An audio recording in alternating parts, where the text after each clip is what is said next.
Fog, and based on the name, I'm assuming it was based on a dream the creator had. But once I entered into the hangar bay, I didn't really know what else to do and moved on. This new Cyberpunk DLC is real weird. This next one up was called Expo. This one was real interesting, as it was some sort of online showroom for real products. It's dead now, but I'm assuming at one point it likely had a bunch of real ads. The map is populated with fake players and business people, and after having a look around, I actually did manage to somehow find an ad that still worked, or at least kind of worked. The page did open, but it was dead. This one felt like some sort of marketing purgatory, and it was genuinely weird to explore such a dead space that in real life is normally filled to the brim with people. This next one was just called Movies, so naturally I headed right into the theater, which was currently playing Greater Than Sign : open bracket. Heading inside, they were playing some sort of techno rave music. Personally, I wasn't a big fan of it, and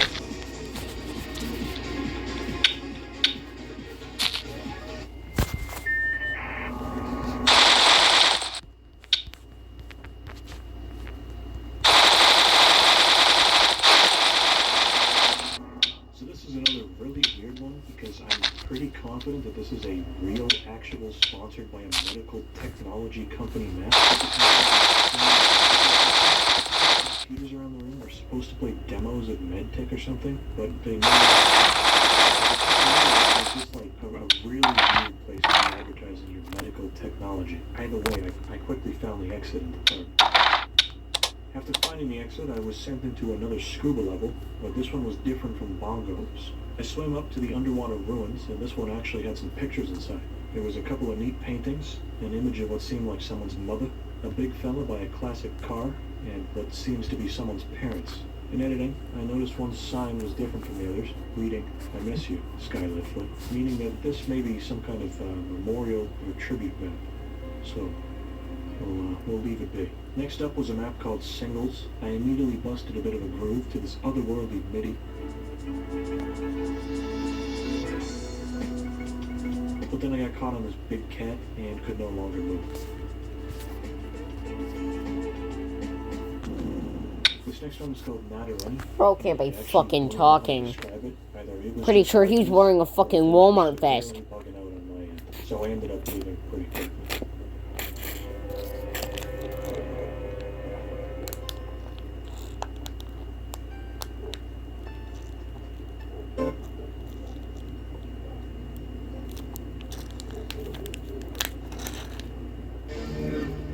This next one was called Mystical, and I knew I was in for a treat.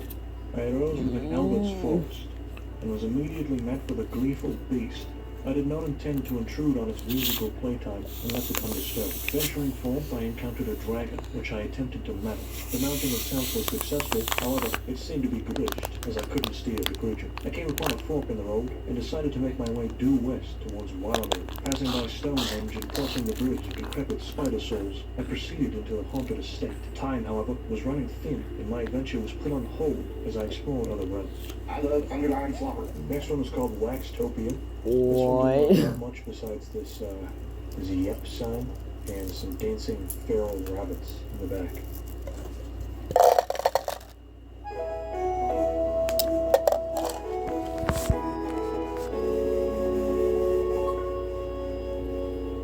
With barely any time left on the clock, I hopped into a server called Pez. I spawned into this one as a stickman, with what I assumed to be my house in front of me. I headed inside and was met with my iconic framed picture of Clint Eastwood on the wall, as well as my floor mug root beer. Afterwards, I headed down to the skate park and got some cool posters. Yeah, sure. Whatever. Let me take over the world. Oh, indeed. Very funny posters. I headed inside, but there wasn't actually any skating to be done, sadly, and with seconds left on the timer, I looked to the sky. Good morning, USA!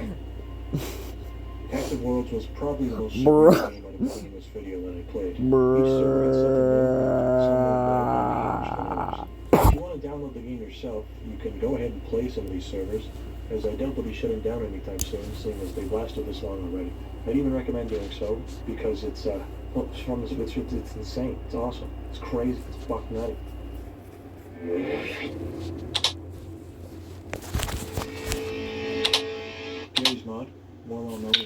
Gmod is a 2004 mod for Half-Life 2, which became its own game in 2006, even being published by Valve.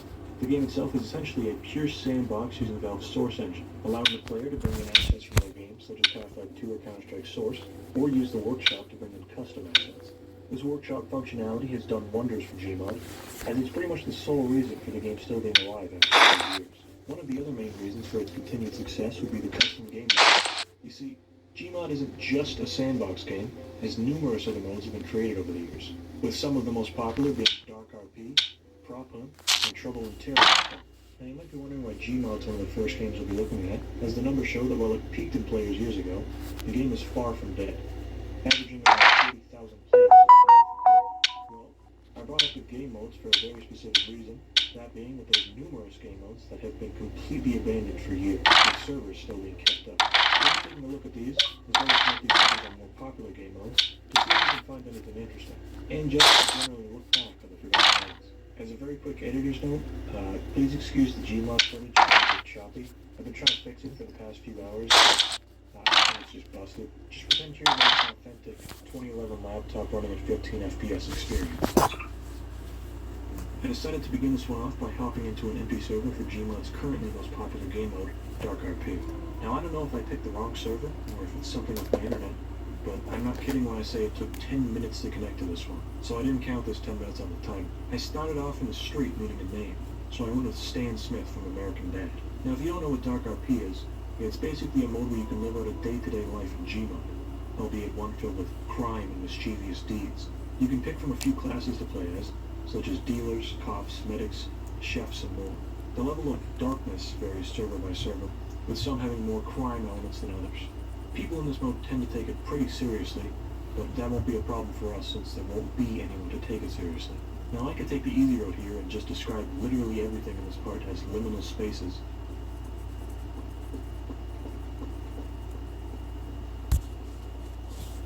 Since Gmod has gained a bit of a reputation for that over the past few years, but I won't do that because everyone's sick of it or has already heard it. Now usually in Dark RP, most of these buildings for them would have little interiors set up by players, which could serve as shops or just houses.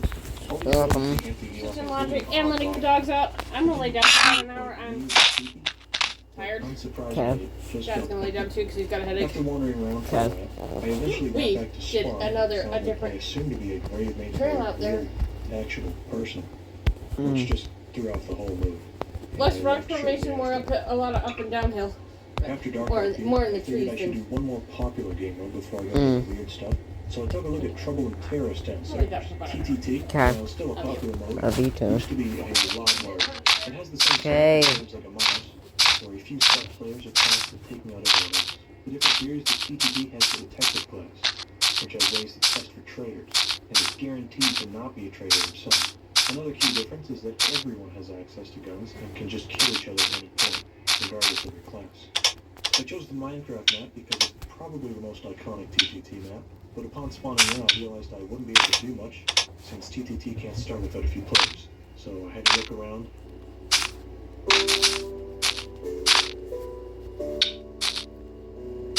And I exited the server.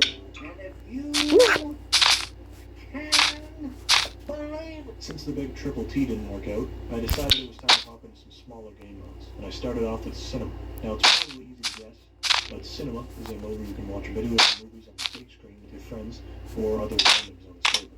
Sadly, when I tried to play a video, it didn't work, so I moved on. But I guess for the sake of showing something, here's a recreation of what it probably looks like. Don't eat at Joe's.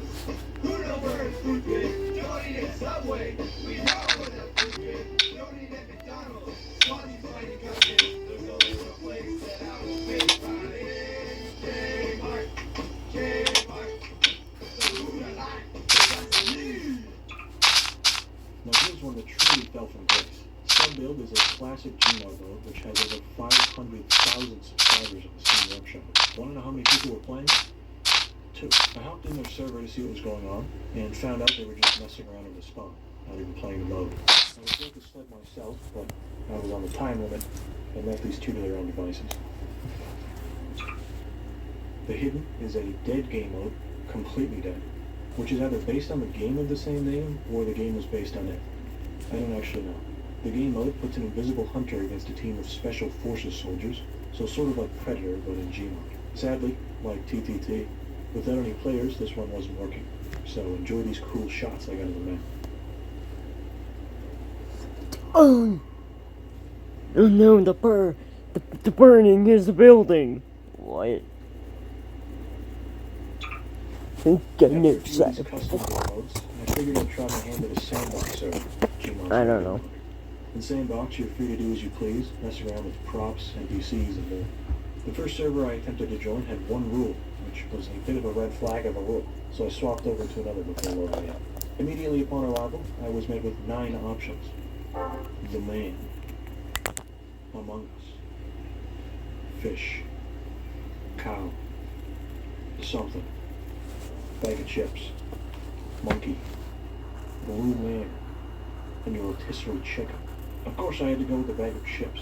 Now, this server was just a regular old GM construct. There wasn't too much interesting on the server, but of course, I had to go through the iconic construct of Darkroom.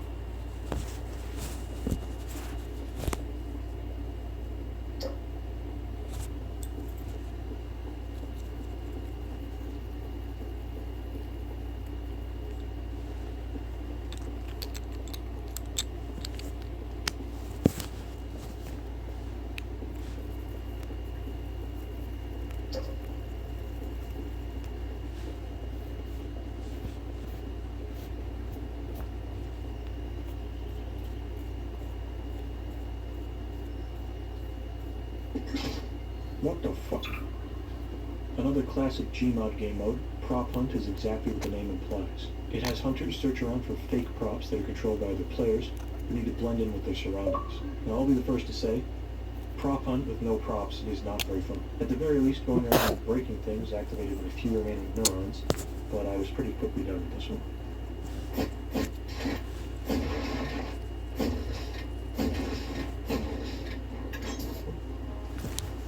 Whee!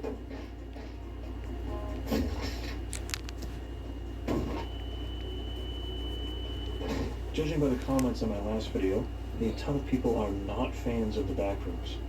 So our last game mode is Backrooms RP. Now I don't know what the deal with this one was, but it ran like shit. In the game mode, you just walk around a Backrooms maze map, occasionally being teleported to new mazes. You can also find backpacks with the iconic grenades from Fallout 3 on them, although I didn't find a single one with anything actually in it.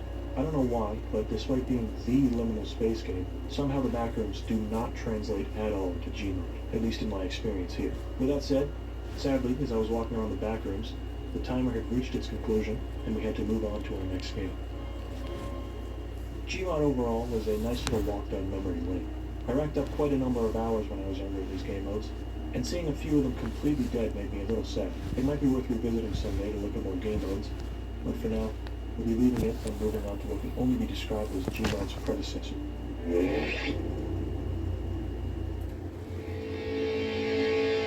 Mere months after Valve released Half-Life 1 in November of 1998, a mod was created for it called Sven Co-op. In essence, this game is a lot like Gmod, with some key differences. To start, Sven doesn't have a workshop, or any real form of game mode selection.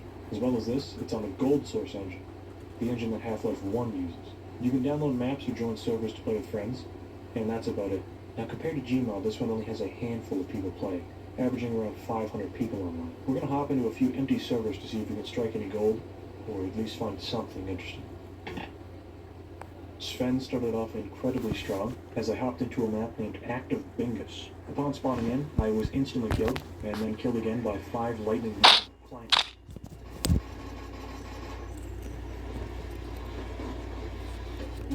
After getting free, I walked around for a bit, killing a few of the climbers, but I actually had no idea what to do after this. I hit up the Bingus store, as well as the anti-Bingus store, and neither helped. I guess this map is a good place to show off that a lot of Sven Co-op maps have enemies that have obnoxiously large health pools, as you can see here.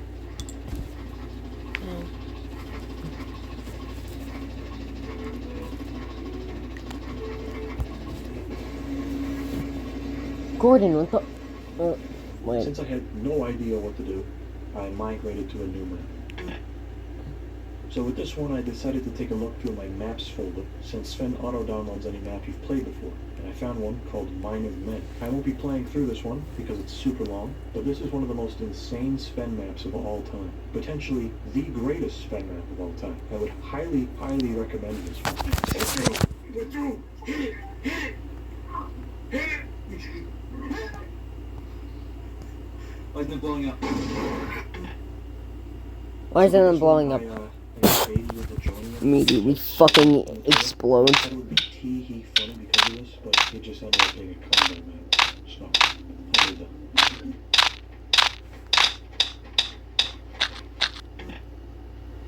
So this one was called Toad Snatch, and it has one hell of an opening. Your mission is to infiltrate the enemy stronghold and steal the Chum Toad Deluxe. Once the Chum Toad has been picked up, you must return to the Obelisk. While the heist is taking place, you must also protect the others from being destroyed.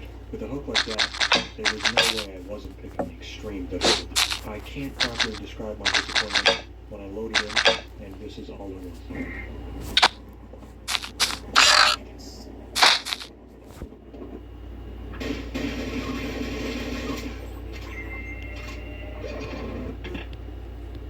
After the Toad Snatch incident, I tried my hand at combat-oriented maps. From the footage, it's clear these were absolutely not designed for solo play.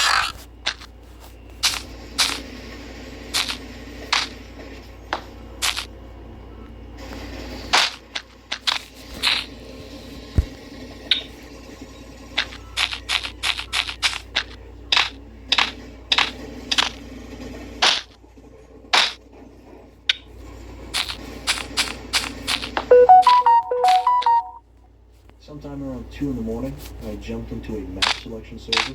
The maps all look kind of hippie, but one in particular caught my eye.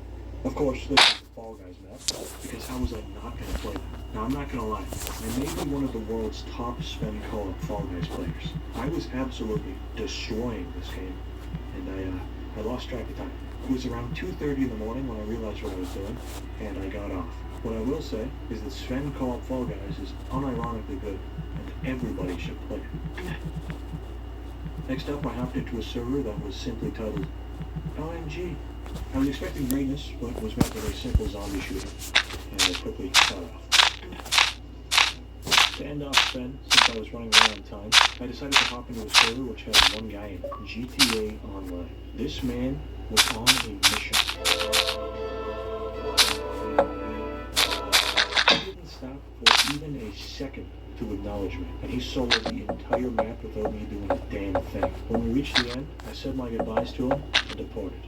Sven Co-op is a game where, depending on which maps you're in, you can end up having a decent time or an absolute blast. Some of the maps for this game are so unreasonable that I can't even describe them here properly, and they can only be experienced through play. To anyone watching this, I sincerely recommend giving Sven Co-op a try with a few friends. It's free on Steam and can run on pretty much anything nowadays. With Sven out of the way though, we're moving on to our next game.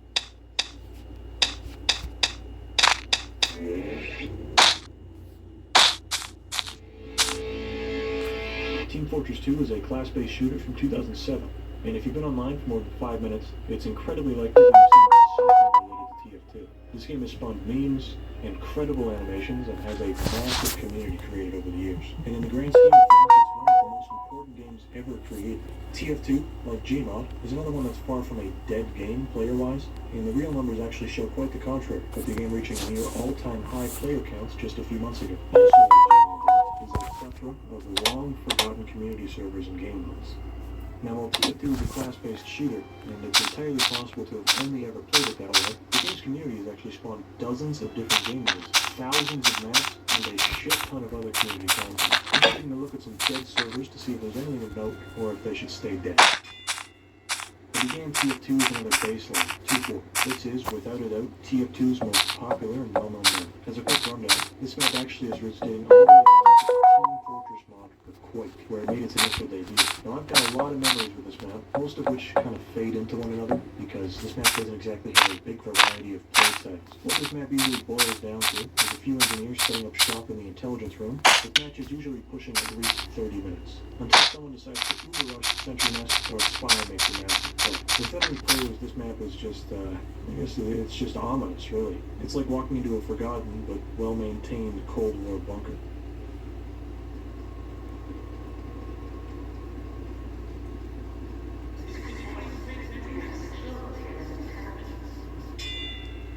After 2 Fort, I was feeling the need to get right into the weird stuff, so I went for a map called the Turtle Cove.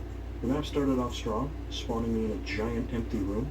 Walking outside, it was clear that this was some kind of deathmatch map that was seemingly unfinished or just real bare bones. I walked around for a bit and then took a dip in the nearby water, which led to my death.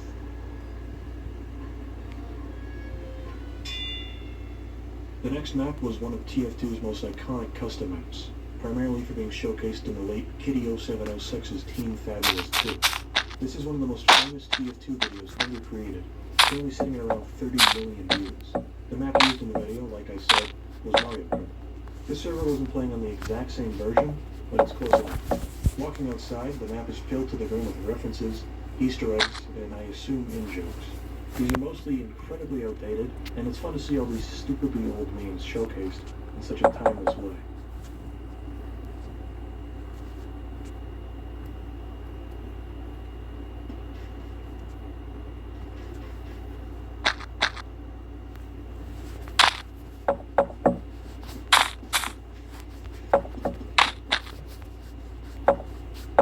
The center building had a few podiums which I could shoot, which played music that I don't think I can play actual techno songs. In the underground of the central building, I saw some lava jump puzzles outside, but noticed that I had to use the spawn to get there. Going back through a teleporter, I attempted the jump a few times, eventually making it, and realizing that there was no reward or secrets, and that this was actually here for no reason. I don't know why this was here.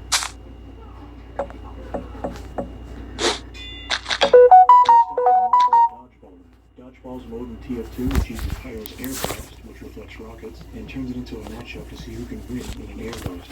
The match starts with a homing rocket, which progressively gets faster as the match goes on. Since I had close to 300 ping, I literally could not beat the bot no matter how well timed my air blasts were. And trust me, I tried.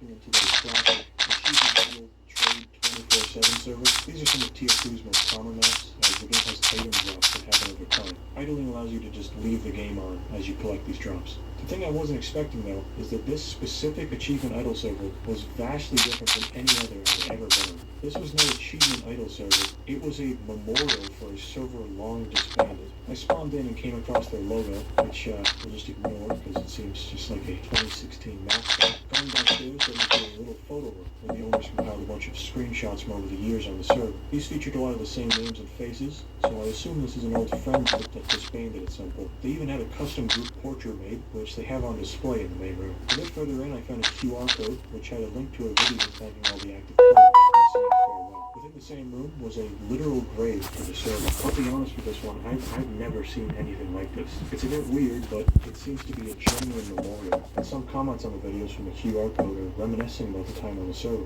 I can only hope that this wasn't shut down because someone actually died or something, and I couldn't find anything indicating that was the case, so that's something at least. This is probably one of the strangest maps I played out of any on here, but there wasn't much more to it than this. It was just a nice little memorial to something a small group of people helped deal with it. After the trip that was the last map, I needed something basic, so I hopped onto a Pokemon-themed trade trip. Now, I'll be honest, I don't care about Pokemon at all, so I can't tell you what game this is from, but it seems like a fun recreation. There actually was a guy in this one, just standing there, and after slapping him with my big mouse and noticed me. I followed him around for a bit, but besides the random guy, this one was straight up just a recreation of 3D of a classic Pokemon map, and that's all there really was to it.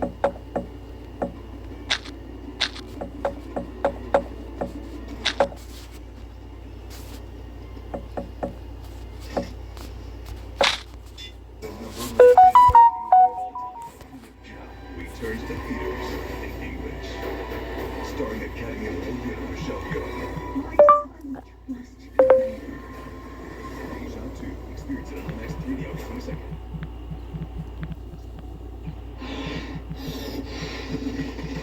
Aaron. I was about to think that the property wasn't going to come up. Rule first specializes in solving the problems. I made the call, and the rest is history. It was done. It made everything easy, questions answered, walked me through the process. It was done.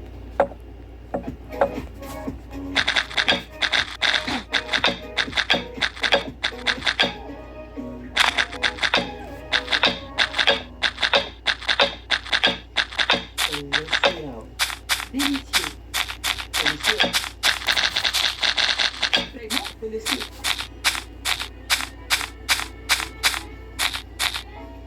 C'est dans les cas. Ce n'est pas délicieux. After the Pokemon map, I hopped into one called Cat Run. Wasn't much to this map. There were some cats, and I ran and I died. That was it. That's all this one was.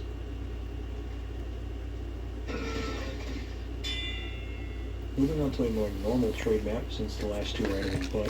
Trade plazas are, or were, some of the most popular maps for trading TF2 Oh. items. I'll be right These are usually back. pretty basic maps with some fun features, where you could do a little deathmatch without advertising things you were selling, or just sit around and talk to people. This one in particular had a long-forgotten boxing ring, an auction room, and displays of all kinds of TF2 hats and rare items. If they had anyone to interact with, though, that's all there really was to this one. This next map was just named a bunch of swear words in a row, so I knew I was in for a treat. Once I loaded in, it was exactly what I expected, a clearly unfinished, thrown-together map that was simply no good. I tried walking around for a bit to see if there was anything finished on the map, but it became clear that there wasn't, so I moved on. Next up, I hopped onto an orange server. These are usually very simple maps, using simple textures or no textures at all, which is meant to increase performance. I spent a lot of time on these when I was younger, and had a terrible computer because they were all I could run. For some reason, this one had a medic bot just chilling in spawn, so I killed him and moved on, since these maps are so simple.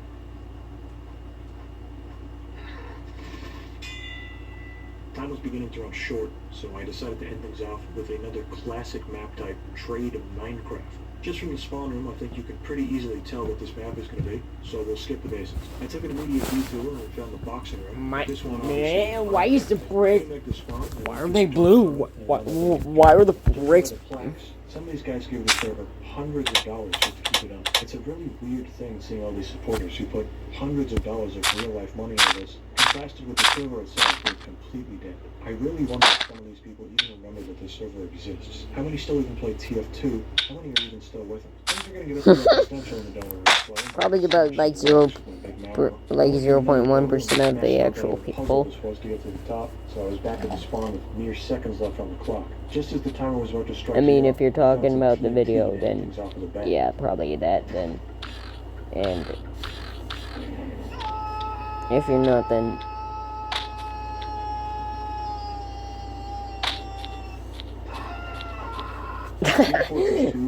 Is an incredible game.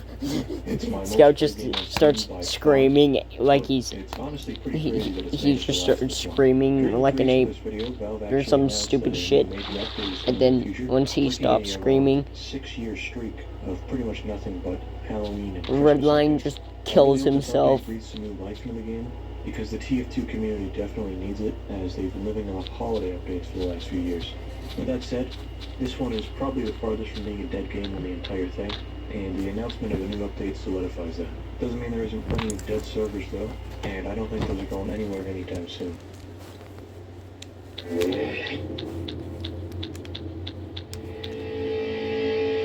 Counter-Strike Source is the forgotten middle child of the Counter-Strike series. I'd call it the black sheep, but that clearly goes to Condition Zero. This game was made to coincide with the release of Half-Life 2, and used the Source engine to remake Counter-Strike 1.6, adding things like physics to the game, which ended up hurting it more than it helped. The game lacked the crisp, precise gameplay of 1.6, which led most Counter-Strike players to not bother migrating over. This isn't to say that the game is bad, as at the end of the day it's still Counter-Strike, but it really is the weakest of the three main games, by far. Like most other Source games, CSS is a custom server browser. We're going to hop into a few community servers, starting with one running CS Assault as a baseline. Assault is one of Counter-Strike's oldest and most iconic maps, even though it's terrible competitively. The map is a warehouse with multiple points of entry, including a front garage, 2 back doors, and a ventilation shaft. CS Source's Assault, aside from the western setting, genuinely feels like it could be a level that was directed right out of Half-Life 2. This is no coincidence because, same engine and everything, but this really does feel like a little calm-down base, especially when playing solo. And despite being such a bad map, Assault is a really fun map, and that still counts for a lot. This map is one of a handful that made it over to CSO, and it remained pretty much untouched for a reason. The design is flawed, but it's so fun and casual that most people don't even care. So that said, there wasn't much for me to do in this map, besides rescue the hostages, so I moved on. Alright, I won't lie with this one. I got baited very hard by the server, which was named D's Nuts Fun. From this, I assumed we'd be getting some kind of comedy. Or you get spawning in, I realized it was just some weird test map. There were odd pools of blood just Disney. some kind of ice. Yeah. I got on a quick start and left shortly after. I had to give an AIM map a try, as these were, and still are, a big portion of Counter-Strike community servers. This LEGO one is a classic, with the map apparently being made for ES. Still around, in case you didn't know. Even today. After a bit of looking around, I was promptly kicked by the server. Of an all-time classic. Dust 2 is a big contender for the most iconic multiplayer map in any game. It's genuinely such an influence, not on Counter-Strike, but in shooters in general, that I couldn't possibly do it justice here. The map has a timeless design and has remained essentially untouched for over 20 years. The Source version, however, is probably the weakest of the main 3 versions, as it introduced physics objects to the map. Now in casual, these just serve as a nice extra thing, but in competitive, you could use these massive barrels to just cover up bomb planes. And in such a fast-paced game as CS, this single thing ruined the map for a lot of people. Still though, it's Dust 2, so it's far from unplayable, and it's still one of the best CS Source maps the game has to offer.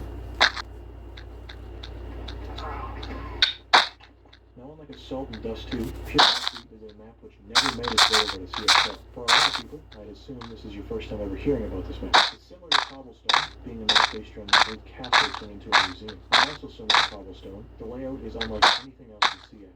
The A-bomb site is a wide open space with differing elevations, including a spot on top of the wall here, which just seems a bit unreasonable. The wall had these weird little holes on top that seem like they're big enough to fall through, but you just can't. So I guess they're just for grenades, despite being so huge. The B-bomb site is similar, having little cover and differing elevations.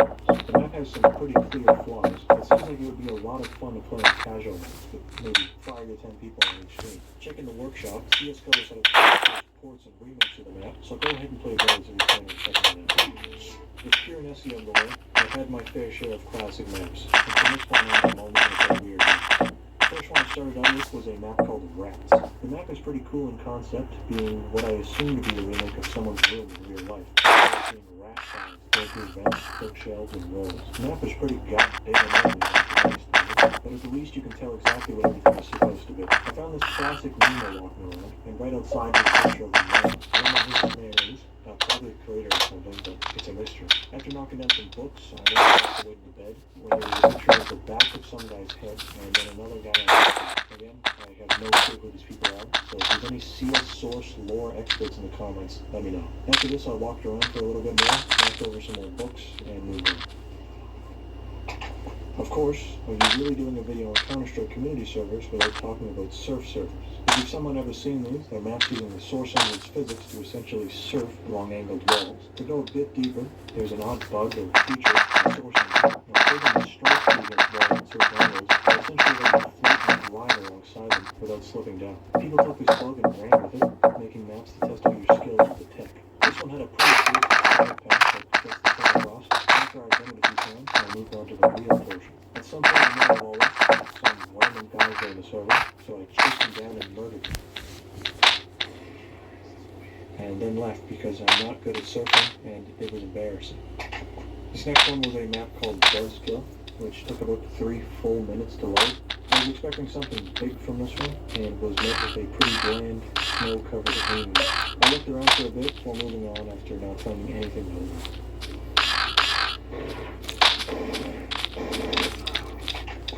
part of the next map I found. It seems like a fun little deathmatch map to play with some friends. It's pretty simple, being a pool surrounded by a simple tile building. And I gotta say, the water in this pool looks really weird. Is that just me? Anyways, I jumped in, almost drowned, and left. The next map up was a gun game map themed around The Simpsons. And I'll be honest, it's not very Simpsons-y aside from the skybox, but I digress. I won't lie, I got a little carried away in this one, as it had bots, and I ended up playing a full match of gun game. It was tough, it was a battle, but in the end, I emerged victorious.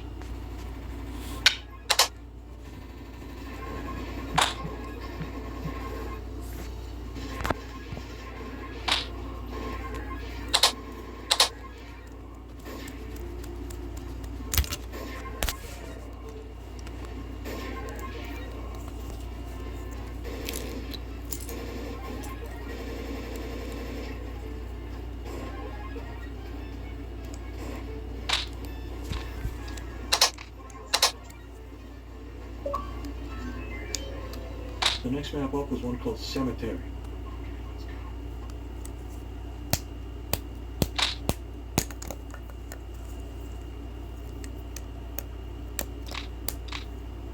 This is another one that just seems like a fun little deathmatch map, but I am a fan of the aesthetics on this one, despite the lag. Within the little gazebo on this map was this little fella flopped over on his back. Now this particular ragdoll has had a bit of controversy over the last few months. If you know, you know. Next up was Vincent's map. This one was bad, like really bad, but it had charm. You play around in a brick house, which for some reason lets you flick the lights in different rooms. There's also some props set up in a few rooms around the house, including this iconic triple sink room, where none are actually connected to the wall. It's a clearly unfinished, probably close to 20-year-old map made by, I assume, a man named Vincent. It was fun to have a little look around him, but time was running thin and I had to move on. CS Mansion was one of the first maps for Counter-Strike ever, not just for Source, but for the entire series. It's a flawed, no good, rotten map, but a lot of people have a ton of nostalgia for it. We're not looking at Mansion, but instead Mansion V2. This one started with bots, and the server was so laggy that it was pretty much impossible to aim, so I wasn't able to get a good look around. And on top of this, I had mere minutes left on the timer, so I threw a Hail Mary and joined a random server called Test Speakers.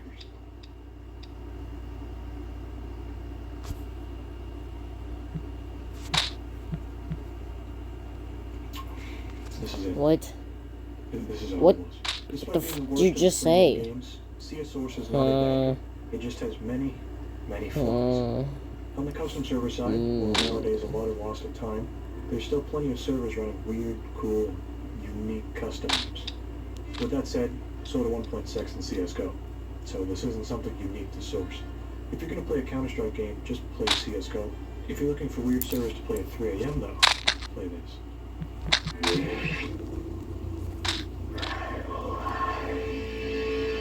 Radical Heights was a battle royale game which released during the PUBG Fortnite craze of 2018. It released in stupidly early access, with most buildings being unfinished, untextured, and overall the game was completely broken, but it had charm. It was developed by the now-defunct Boss Key Productions, famous for their other iconic game, Lawbreakers. Boss Key itself was founded by Cliff Bleszinski, also known as Cliffy B, also known as Dude Huge. As a fun fact, Cliff is an OG Epic Games employee, and was one of the key figures behind the first 3 Gears of War games. Now the thing with Radical Heights is that it's genuinely unplayable, as the servers were shut down years ago. Logging in will simply result in a pop-up telling you that the game servers are unreachable. However, there is a solution, although it's a bit of a stretch. You see, while Radical Heights was heavily criticized for being unfinished, the game did have a small but dedicated audience. Now over the last few years, one of these fans, named Liam Kurt, took it upon himself to just remake the whole fucking game. This was one hell of an effort, but there was at least the upside that a lot of the game's assets were purchasable on the Unreal Store. I've gone ahead and downloaded the most current version of the remake, and while it's still nowhere near completion, it does give a pretty good idea of how the game plays.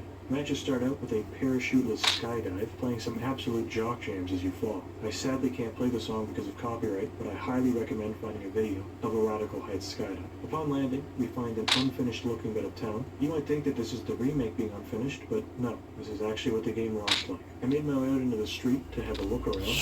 Coincidentally, a care package fell from the sky.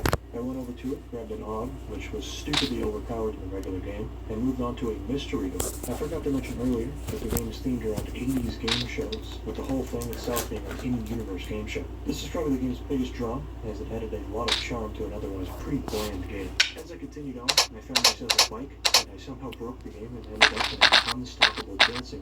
No matter what I did, I couldn't stop hitting the Fortnite gritty email, so I walked into the stack and the center. From the remake footage, this game might look like an unfinished piece of crap, and it kind of was, but for some reason, it was still a lot of fun. The developers had big plans and high hopes for the game, and were actually actively working on new updates when they got the news that Bosky was shutting down. The company was liquidated, and 65 employees had to find new work. The remake itself, despite a few legal issues, is continuing development at a slow pace. I can't really blame them, however, as it's such a niche, weird little project, and I wouldn't fault them if it was never finished. If you want to try the demo yourself, you can join the Radicalized Remake Discord server, but as a heads up, what I showed here is pretty much the whole game as of now, so you'll be waiting a while if you want anything more substantial than this.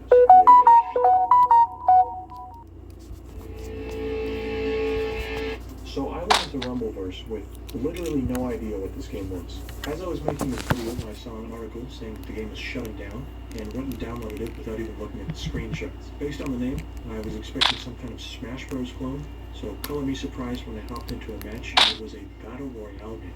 Of course, I couldn't hop in without making a custom character first. I went through my options and made what I think is a pretty goddamn decent Arkham Joker, even equipping his iconic grave. I wanted to test out the game, so I hopped in a free-play match, as I assumed it would be like the Smash Bros. Training. Now, I'm not kidding around when I say I genuinely had no idea this was an open-world Battle Royale game. I was completely dumbfounded at how this game wasn't more popular, because from the short time I played around with it seems pretty cool. Like, now granted, all I really did was walk around hitting the Joker gritty in 2 different spots, but this still seemed like a solid game. Like, where's the players? I did end up developing an arch rival, and after hitting the gritty one too many times in front of him, he took me out. This one seems like a fine game, but it'd be a bit pointless. Fuck.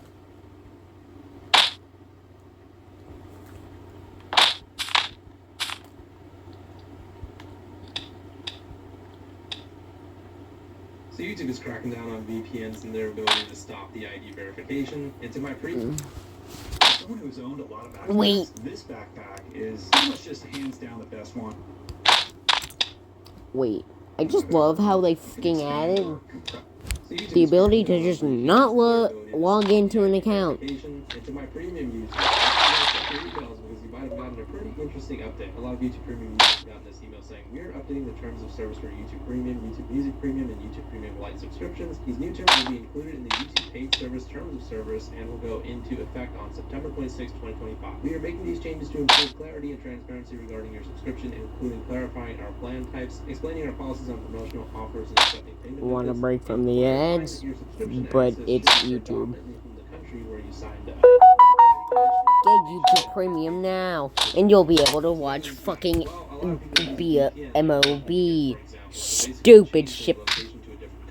Where YouTube Premium is a cheaper price. YouTube Premium price is not like a fixed amount of dollars. It's actually dependent on what country you're from. For example, if you set your VPN to Argentina, you'd be able to get a pretty nice and cheap price for YouTube Premium, but obviously YouTube doesn't want that to happen. So a lot of premium users are getting an email saying basically you need to Not a scenario, but premium, you aren't using a VPN to change your location. And if you do change your location, then you can actually be suspended from YouTube Premium. It means that your premium subscription will just be completely canceled. Now, so a lot of people are also using VPNs to try to avoid the whole age verification thing that's going on YouTube right now by setting their location to a different country, which maybe doesn't have YouTube's ID verification so heavily enforced. Well, YouTube has actually started pushing out. I really can't forgive you. People use VPNs at all on the website. A lot of people get on the message like this on YouTube where it says VPN/proxy detected. To continue, turn off your VPN/proxy. This will allow you to locate the best content. Keep in mind that a lot of people don't even use VPNs to avoid the age verification or to get a cheaper price on YouTube Premium. A lot of websites just have their IP address, so they mask it with a VPN. Yeah, it's a pretty interesting change that they're making. You basically recognize more on YouTube Premium. Make sure that if you have a VPN on, it's not sent to a different country. Otherwise, we're just gonna cancel your shit outright. I mean, with the price tag to YouTube Premium, with there being a YouTube Premium Lite where you can still see ads, it really does seem a lot less beneficial to sign up for YouTube Premium nowadays. And you know, that's just my opinion. And YouTube might not be very happy with me saying that, but at the end of the day, like I said, I mean, they're the ones who keep doing the price hikes and adding the whole Premium Lite thing and whatever. There's a lot of weird changes going on YouTube right now. And it's no coincidence this is coming right after the whole age verification thing that's happening on YouTube. My prediction is this is directly related to the whole ID verification thing. To stop people from trying to use a VPN to set their location somewhere else so they don't have to do the age verification. For those of you guys that are on YouTube Premium, definitely seek this page out, YouTube Paid Service Terms of Service. Just put this on Google and you should be able to find the page, but this basically outlines your terms of service for using YouTube Premium and other paid services on YouTube. So try your best to follow these rules, otherwise YouTube could just cancel your YouTube Premium subscription. Let's look at some community reactions. Why Says, what about if you buy do you a premium think I subscription? would have Would they just revoke it? premium, bro? Says, yep, that's the idea behind this. Finally catching the rest of the people using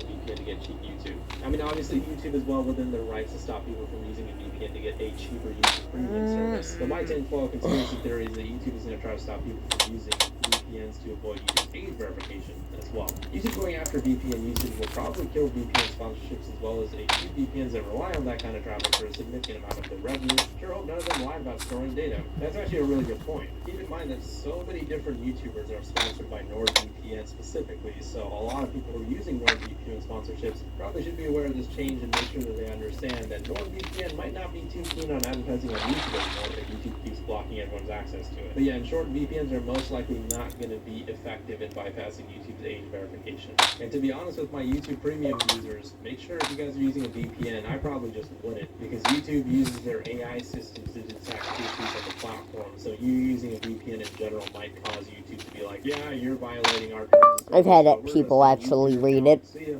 Obviously that's just speculation, but you never know with YouTube. I mean, shit, sometimes you can make a video 9 months ago and then YouTube can look at it, say it's bad, remove it, and give you a community guidelines warning. I'm good, guys. I'm definitely not upset about it anymore. I don't even care. Whatever. I don't even give a shit. But yeah, jokes aside, I don't know, man. YouTube is cracking down on a lot of different stuff. So yeah, just try to be safe out there. Be careful navigating your way around YouTube because it is not easy. Bro, it doesn't take a whole entire fucking year to read that shit. It's not even that huge. It's just a fucking 9x9 circle. The entire lore of 2B2T is Yes, YouTube has updated YouTube Premium service to where now there's longer than that. VPN usage. So if that's something that's a problem for you, then you're free to make whatever decision that you have to make. I think I said a lot right there without having to say much. I think you guys understand that I have to phrase things in a certain way to make sure that I don't get in trouble with YouTube, because at the end of the day, I am on YouTube's radar. It's just a fact. It's just something I have to state for the record for all the newer people that are here. Remember, I've got false copyright strikes. I've got You lawsuits. got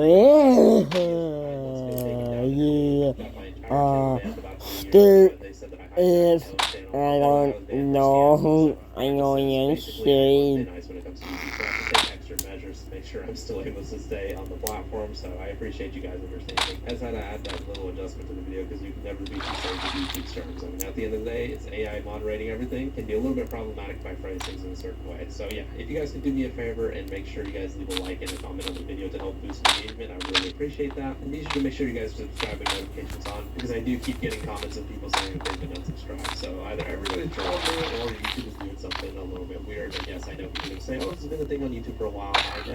I'm just saying, but it's pretty frequent, and a lot of people keep saying it. So let me know what your guys' thoughts are on the situation in the comments. Please leave a like if you enjoyed it, and subscribe for more. See ya.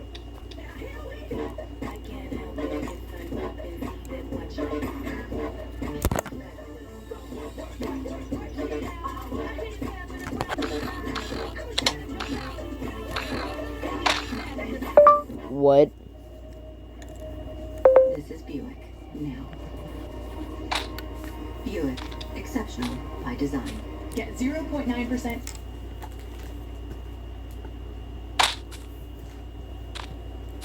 Edward Gorenstein is one of the 6 young engineers working for Elon Musk's Department of Government Efficiency, known as Doge, because crypto or something. This video isn't really about the politics. I'm more focused on Edward, and how Edward has a bit of a shady past on Discord. You see, investigators looked through businesses registered under Edward's name and found companies called Tesla.sexy and Diamond CDN. And using Burp.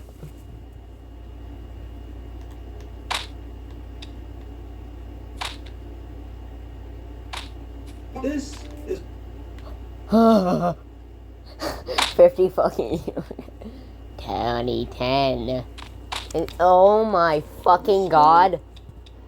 The spawn region of the oldest anarchy server in Minecraft. A man-made biome of destruction, griefing... Used to not be so man-made.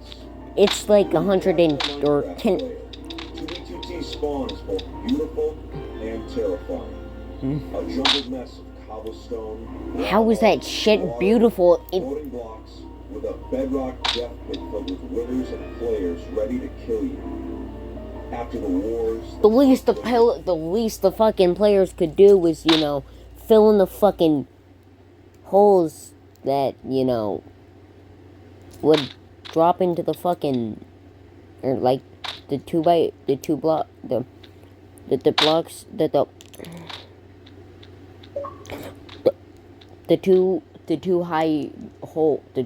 high holes, so new players don't end up falling down there and getting trapped down there if they end up surviving that fall, if they do fall.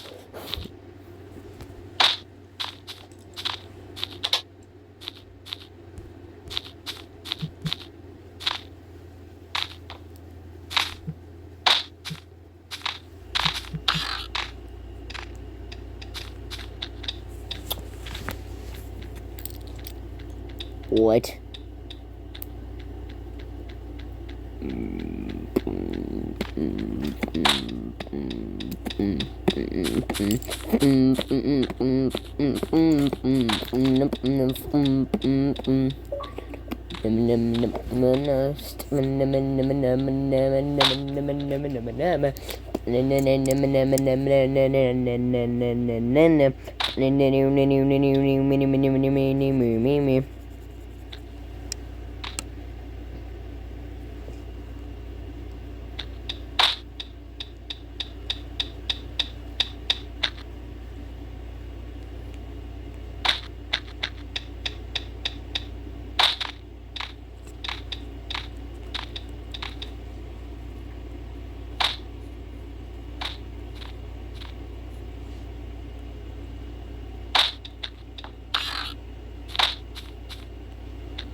Don't say anything bad about him. I'm pretty sure he's dead.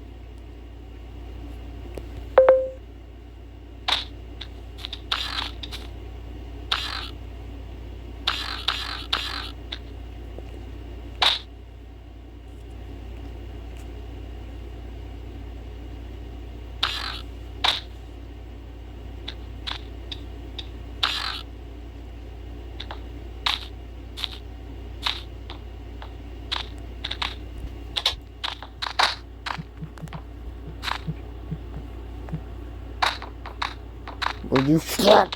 Fucking stop.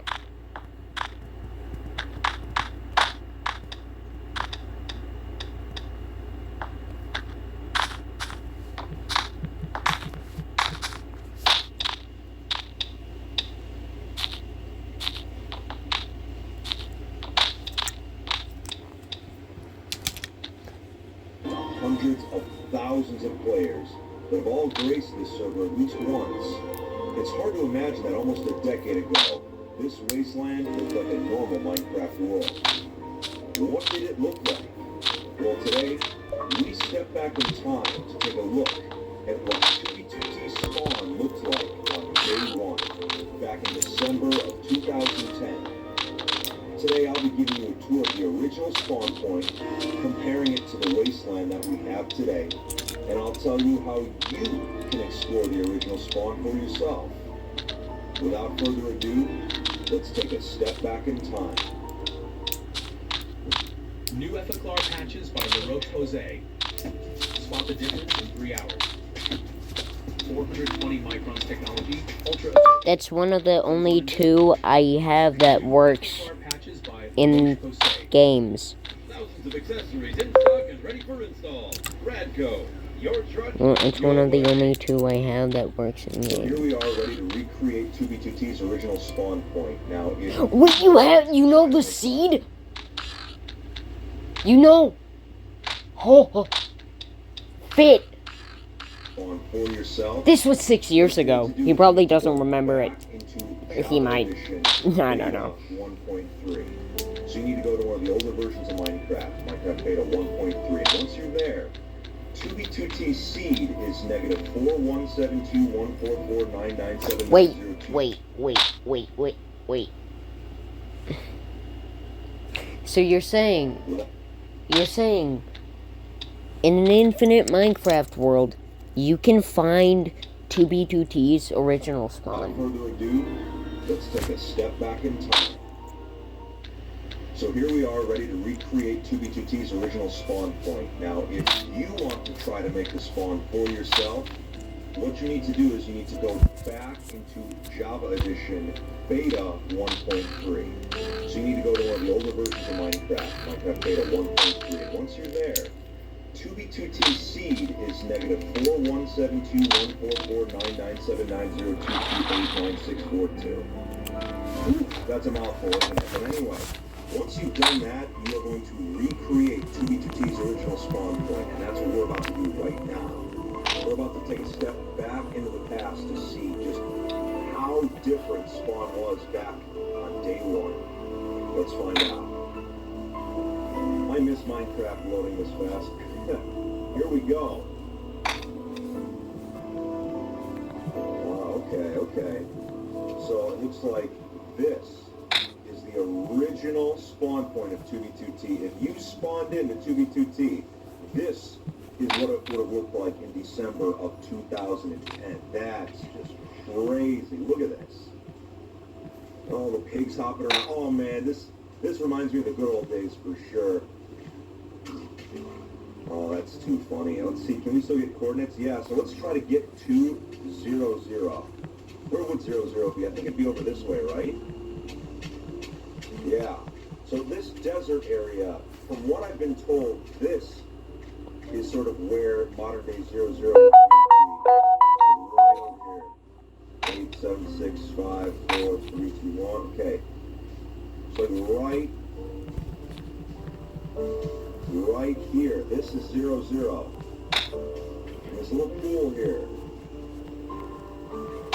That's so we right now are in the heart of 2B2T like it was on the first day. So I want to take a look around the area because remember, 2B2T has switched biome types through the version. So modern day spawn is not this exact biome. It's not quite plains. It's I don't know. I think it's desert technically. But yeah, look at all this. And from what I've read, spawn only lasted like this for like a couple hours before it started getting destroyed already. I think a week maximum was, the longest it was before it started looking like a totally different place, like a wasteland. But man, just looking around, it's crazy. Yeah, I see nothing but pigs around. I'm gonna go to the top of this hill to get a better vantage point of the spawn region. Let's see. Video settings, yeah. Can we get very far? How far is the most we can go? Bro, you basically fucking backstabbed me. Yeah, I want to get a bird's eye view as much as I can anyway. Let's get past here.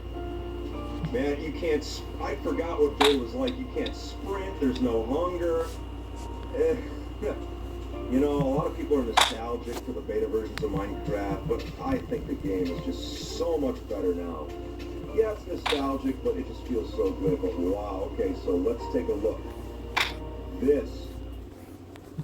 Look how normal everything looks. And to think that 10 years from now, this is going to be an absolute wasteland. Bow, bow, bow, bow. Yeah, it's Bow, just bow. weird. Like, that's the feeling I get right now, just looking around at everything. It's weird that Bow, this down, would eventually become Down, the down. notorious Minecraft server 2v2t. down, down, That just blows my mind. What? down, Get down, out of down. here. As I was saying, this is what The 2v2t spawned. What was that? What? He's like, what? Get out of here. That just blows my mind. What? Get out of here. What? Get out of here. As Bro I was really saying, bullied that shit. is what Fit, 2v2t fit, fit. looked like back in 2010. But now I want to fast forward to the future.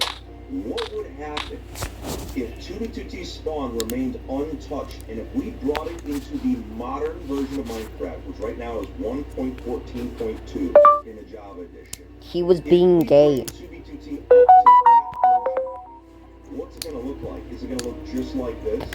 I don't know. Everyone, take a nice long look at this shot right here, because we are about to go to the future. To the exact same shot? Or, Furniture assembly. wait, look at the coordinate. Coordinates. Yeah, coordinates. Yeah, coordinates. Yeah, coordinates. Screws. Coordinates.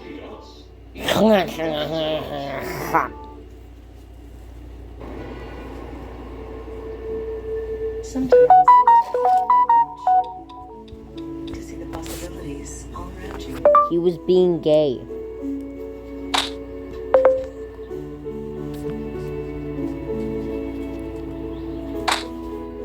With Capella University's FlexPath format, you can fit education into your life and be ready to help others with theirs. A different future is closer than Let's take a look. So here we are in Minecraft 1.14.2, the Village and Pillage update. As you can see, we need to convert the original world to the modern version. So, I know what I'm doing. Let's do it. Who do you think? The person I was arguing with. Just because it's such an old world. Let's see. Yeah, I'm going to have to skip ahead for you guys, because this is going to take a while. Holy cow. There we go. It's just about done.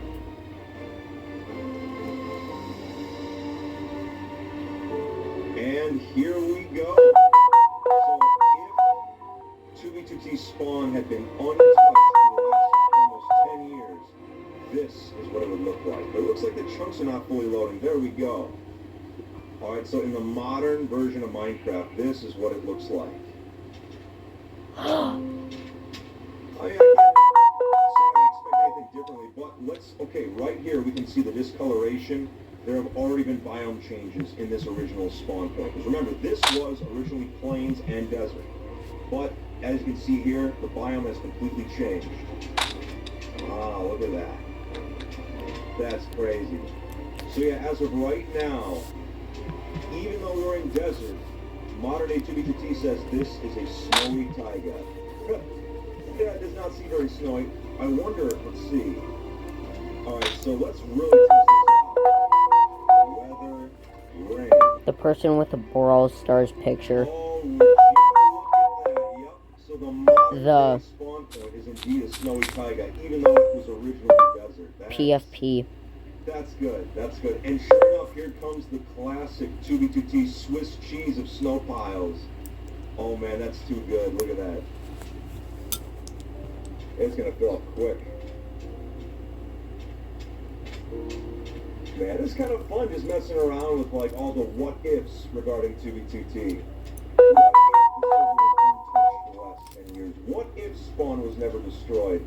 These are some fun hypotheticals to think about for sure. Oh, that's the same person. Watching right now would actually want to start a survival world with 2v2t.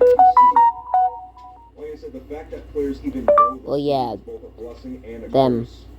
It's a blessing because it lets us kind of analyze Well, the server, yeah, them. more easily, but it's also a curse because it makes finding bases very easy for anyone that's interested. So, like I said, it's a double-edged sword. It's a blessing and a curse. But man, this is so cool. It's like I'm on a little piece of 2v2t history right now. Well, this makes sense because at spawn there's plenty of snowy areas. It makes perfect sense. So I went into creative mode, and now that we are in creative mode, we have a bird's eye view. What happened to the desert? Why is there snow in the desert? The fuck. So if we go out there, here's the trunk borders. So as you can see, yes, it would be indeed a snowy taiga. That's interesting. Oh yeah, and we got those huge intersections right here, the trunk borders, very cool. From the old world? Yeah.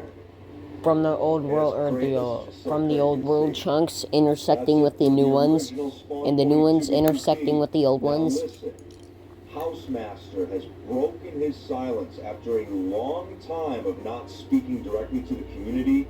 He has come out about some changes he's planning to make to the server. So make sure you don't miss my next 2B2T video in the next 2 days. That'll explain a lot of what's been going on with him. I think I missed the video. So make sure you don't miss out on it. But that's it for today, everyone. But yeah, I think I missed the video he was gonna make in 2 days. This video is now 6 years old.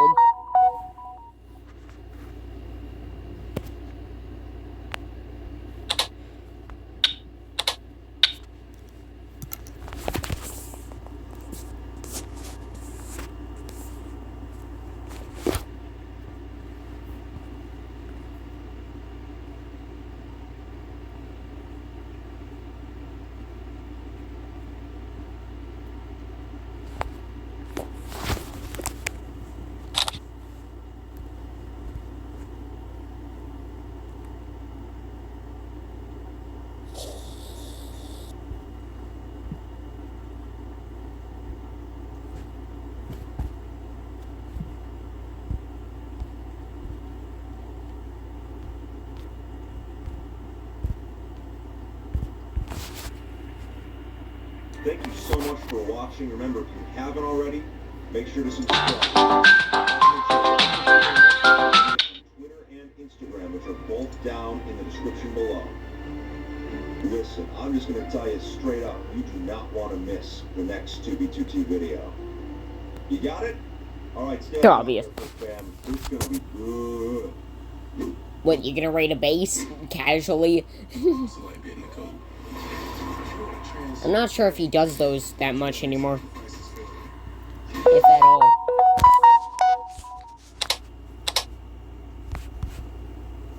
The oldest Anarchy server in Minecraft has a reputation for many things, but one of them is the expansive highway systems actively maintained by the players. But while the main highways I only have 3 captured images. the diagonal highways I also are sent them to you. receiving far less travelers. The quality of these abandoned roads range from acceptable to dangerous at times. Well, in some places, in the it's middle of barely a argument road when you were With asleep. no construction crews, these highways only get extended by random travelers from time to time. I was curious, how far I wonder, each of these what fit... I don't bizarre want to highways subscribe to actually Fit and See because I can't really subscribe to him. If I could, I would. But what's it?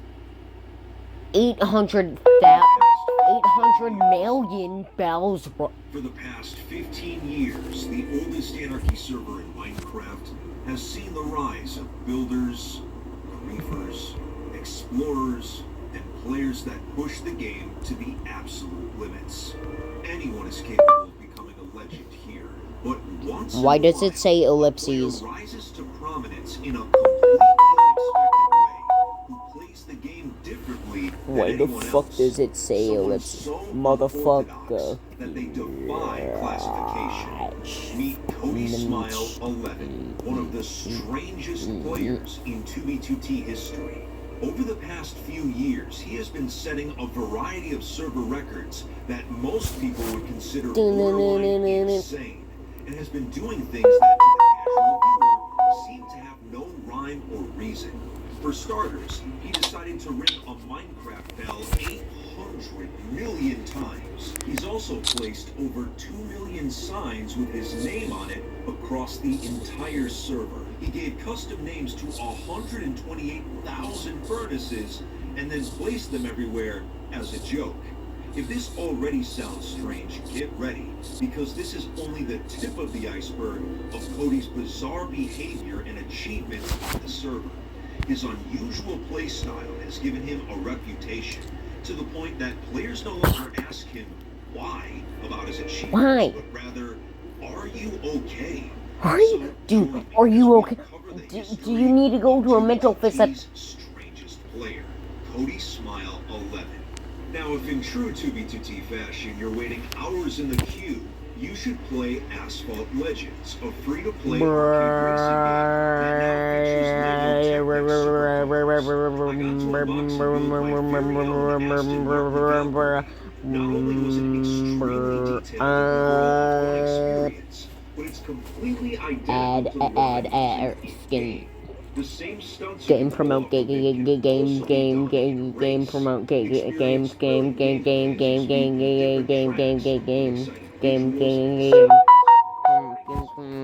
Asphalt Legends is hosting the Lego Technic Constructor Showdown.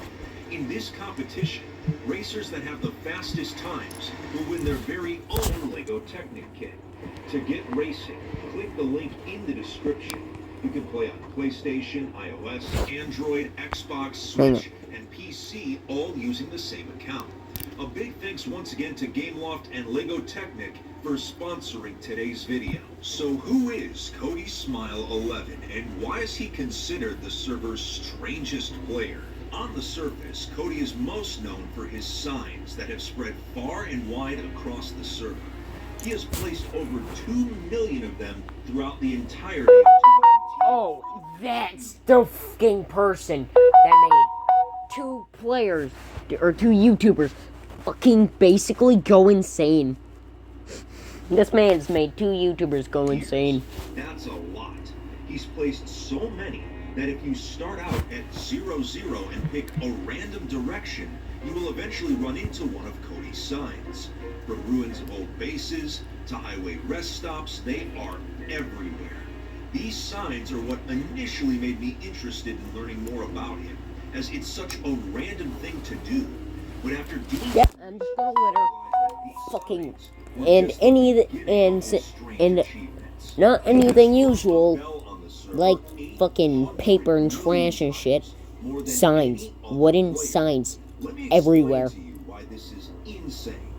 And I mean everywhere. 100 million times, which is already a massive number, takes a little less than 3 months of non-stop ringing, which means Cody has rung a bell on 2B2T for almost 2 years of actual time. Bells only got added to the server 2 years ago, which means he has been ringing one every single day since then, while also keeping track of his progress. Why would someone do this? It was safe to assume he was ringing bells as a way to bypass getting kicked for being AFK on the server, which was pretty clever. Instead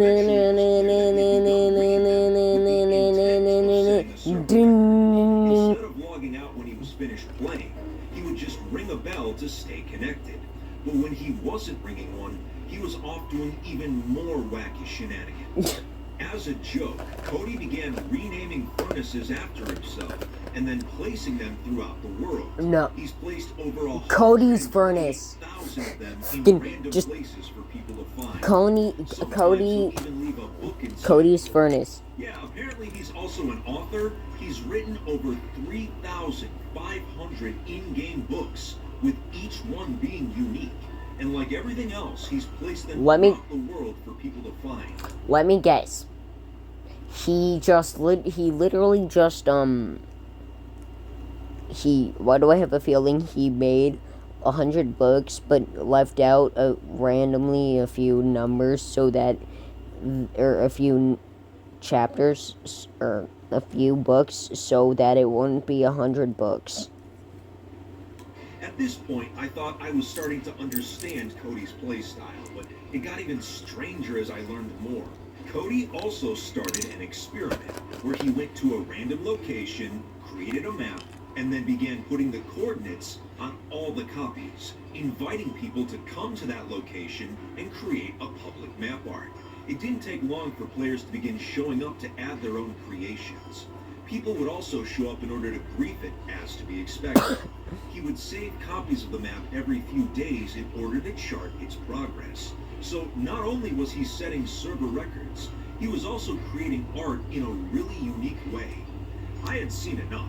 I knew it was finally time to get into contact with Cody to try and understand the reasoning behind his strange playstyle.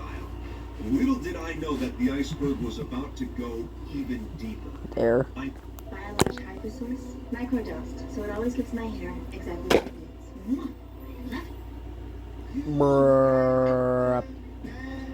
If you misplaced your card, slide to the right and the card's locked. Unlocked. The Chase mobile app has card lock. I managed to make contact I'm going to get with Cody over Discord. In our initial conversations, he casually revealed that he had gone to the ruins of one of my old bases, Aurea City, and had rebuilt it entirely out of obsidian, all by himself, block for block. He also traveled to the world borders of multiple dimensions. Bro's like, I want to do something nice. Fucking rebuilds everything, or the whole city, fits old city out of obsidian. It's kind of ugly, but This led to him setting up a dog shelter for the found pets of famous 2B2T players. In between all of these achievements, he still had time to catch over this dude just sounds like a regular Minecraft player, to be honest. million fish. Where was he finding the time to do all of this? So at this point, I had to Probably had like 3 monitors or more.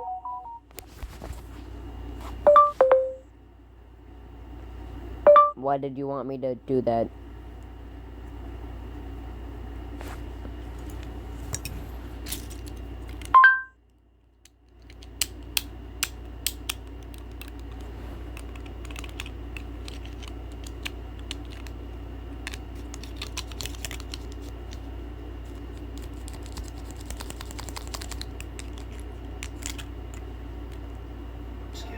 How much time have you spent on 2B2T? And he revealed it. 2.7 23,652 hours. Now remember, a little less than 2 of those years were spent AFK ringing a bell. So let's round that down to just 1 year of actual gameplay. That's still 8,760 hours actively spent playing 2B2T. To put that into perspective, watching One Piece in its entirety takes 400 hours. Becoming fluent in a new language, 750 hours. The coursework of a 4-year degree, 4,800 hours. So to spend almost double that on a Minecraft server is some serious dedication. He does make content on 2B2T, so he clearly still enjoys what he does. So my next question was simple. Why do you like playing 2B2T so much? Why spend years in this digital wasteland? And his answer was both simple and profound. I like many things on 2B2T, but one is the fact that you can change the server in any way. This single sentence completely captures the essence of why people love 2B2T despite its toxic reputation. Servers where individuals are capable of making a difference. Those with high enough willpower can make the server whatever they want it to be, as many have already done in the past. If Minecraft is about freedom and creativity, 2B2T is the most unfiltered form of it. While Cody's achievements and playstyle can be seen as strange and borderline insane to the common observer, deep down, it's pure passion for the game that has become part of our lives. Players like Cody are why 2B2T is such a unique and special place. Just remember to take breaks once in a while.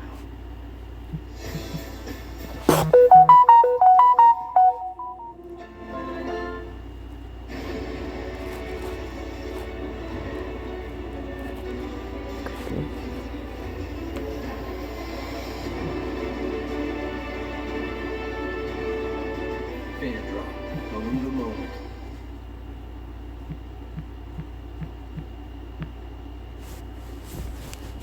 .2B2T, the oldest Anarchy server in Minecraft, has just spent the past 4 weeks in complete turmoil.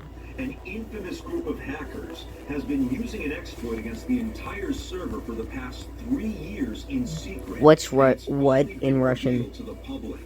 As someone who has covered Minecraft exploits for years, I can safely say this is the most powerful and destructive one I have ever seen.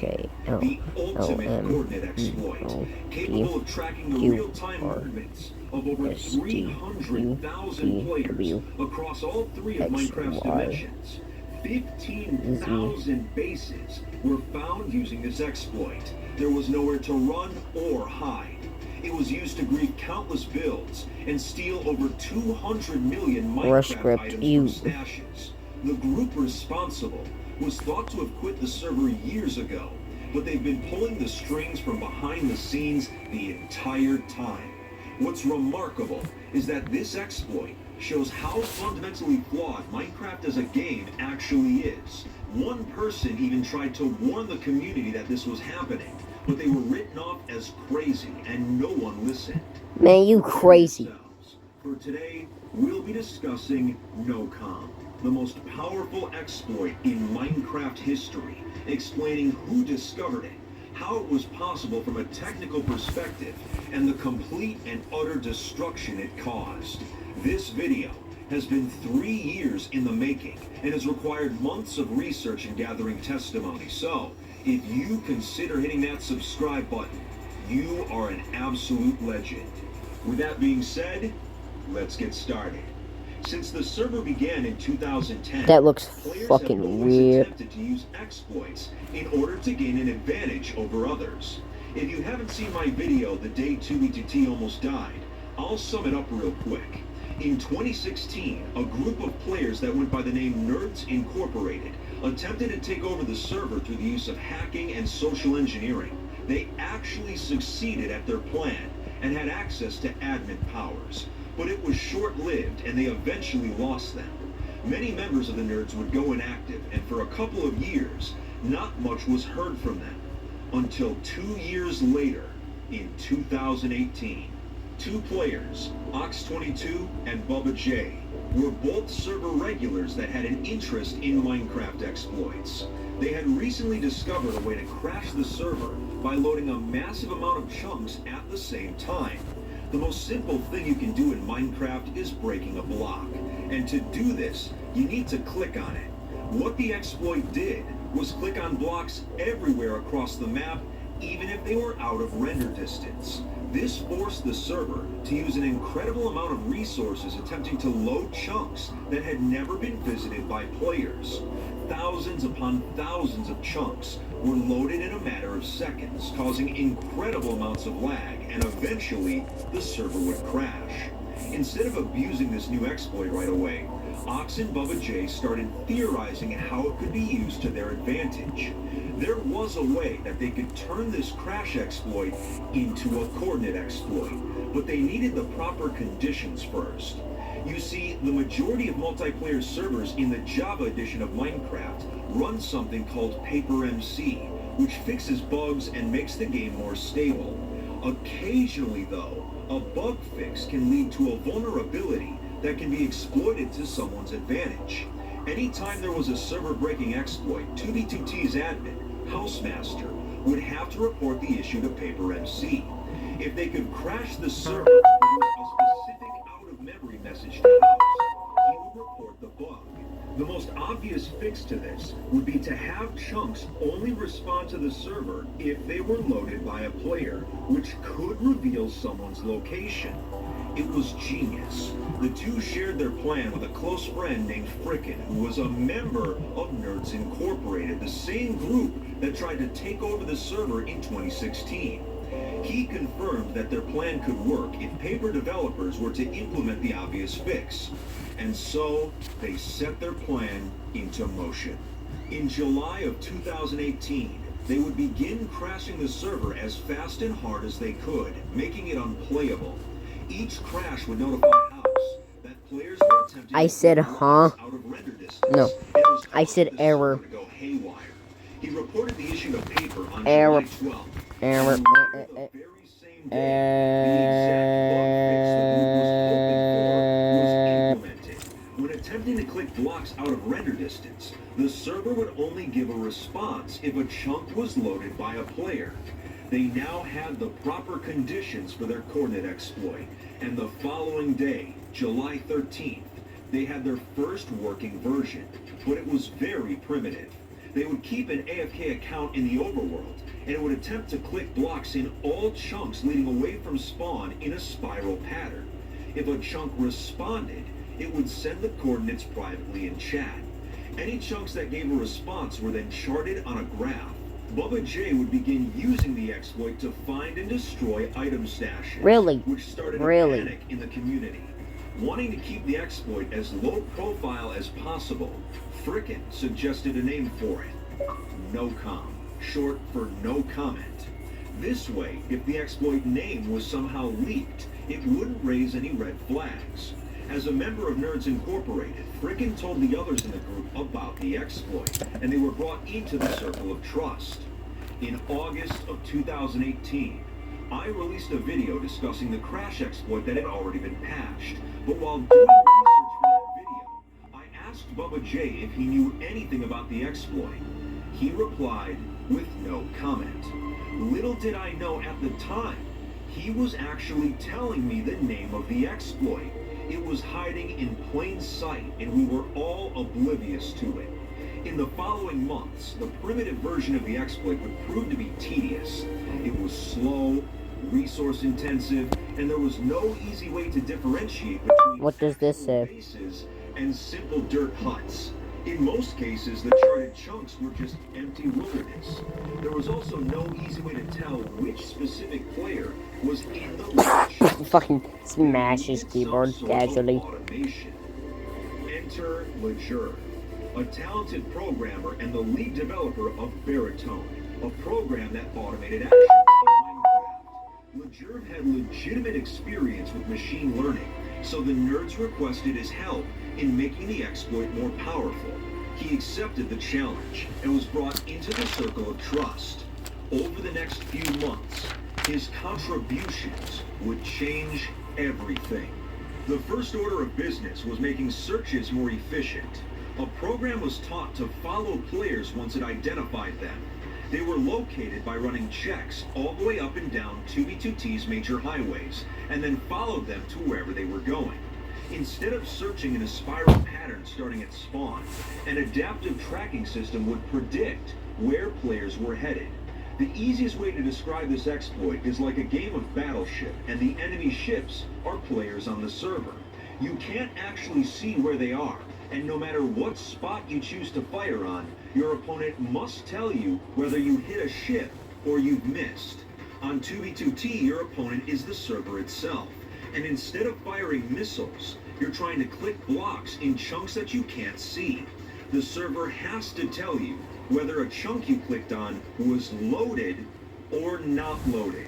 After it learned to track players, the program would use probability association to identify. Yo, wait a It would fucking notice when second. specific accounts were connecting and disconnecting from the Wait a server. minute. If a trail of chunks was suddenly unloaded at the same time someone disconnected, it began to associate that username with the chunk trail.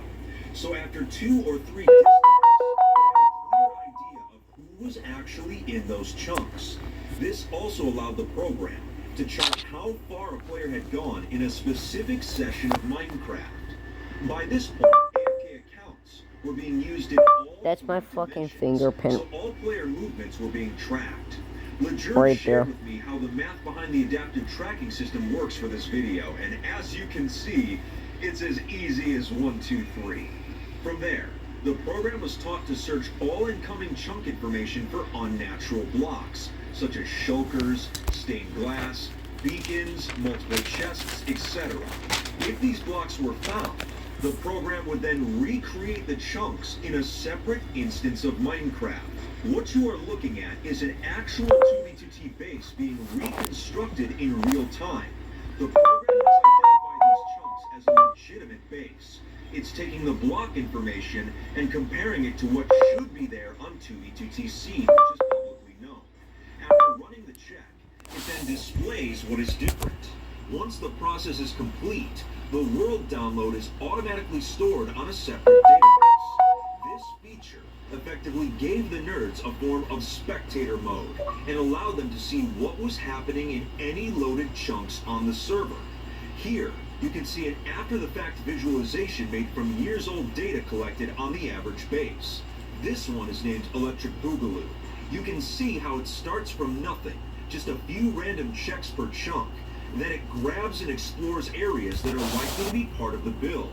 It even goes back and rechecks sections periodically to see if any changes have been made.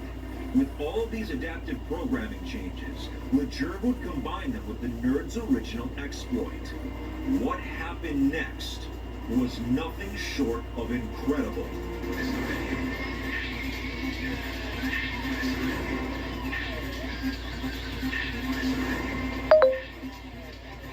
The NOCOM exploit was now the most powerful in Minecraft history. They were visually tracking every single player movement on the entire server in real time at 1-second intervals. Every chunk trail, base location, and player logout spot was now compromised. Heat maps allowed them to see where the most player activity was happening at all times. They would acquire so much data using this exploit that everything I've mentioned. What if you just fucking logged out in the fucking... They might not be able to get you if you log out in the void, because, well, you can't really fucking place blocks there, can you? Because it was possible due to a Dummy. vulnerability, this meant that the exploit could work on other servers as well. There was truly nowhere to hide. The exploit had to be kept a secret, and to do that, the group would have to feed the community false information for years to keep them from finding out the truth. Anytime there was evidence of a coordinate exploit being used on the server, the nerds would brush it off as paranoia, or make up a different exploit with enough believability that people would buy it. What they were effectively doing was gaslighting. In the Or English that too. language, one way to describe gaslighting is convincing a person that their memories of an event are not accurate. For example, let's say that when you were a young child, your parents took you to an amusement park, and while there, they gave you a red balloon. If I wanted to gaslight you, I would say, your balloon wasn't red, it was green. Don't you remember? Now, this is an obvious lie, but if I repeat this statement to you enough times, you might start to believe that you were misremembering, that your balloon was actually green.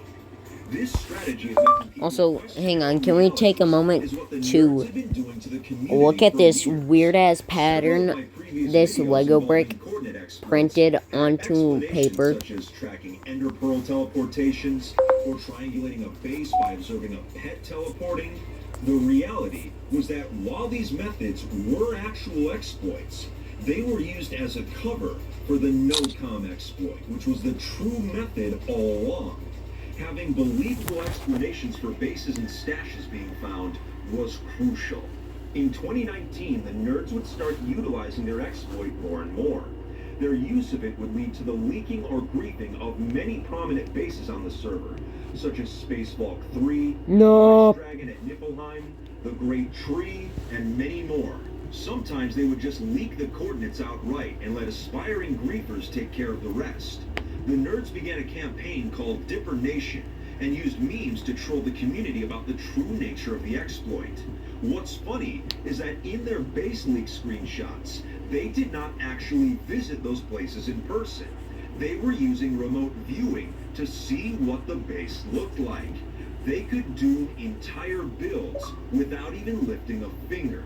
It seemed like the group was unstoppable. But in the later part of 2019, they would hit a major roadblock. BibleBot, one of the AFK accounts that had been... I mean, there is a way, there is always going... When there's a will, there's a way every day, literally though, when there's a will, there's a way.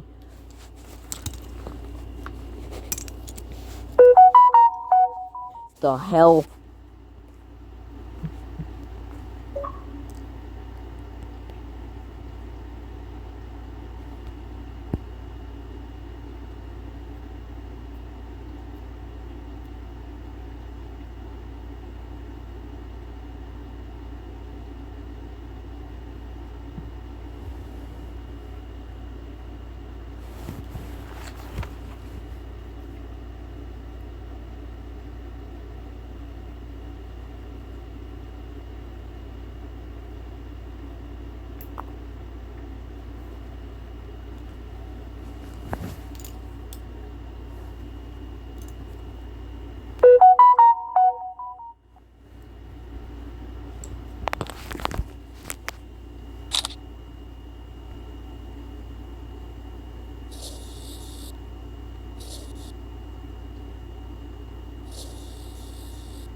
information was locked by Mojang due to suspicious activity involving the authentication servers.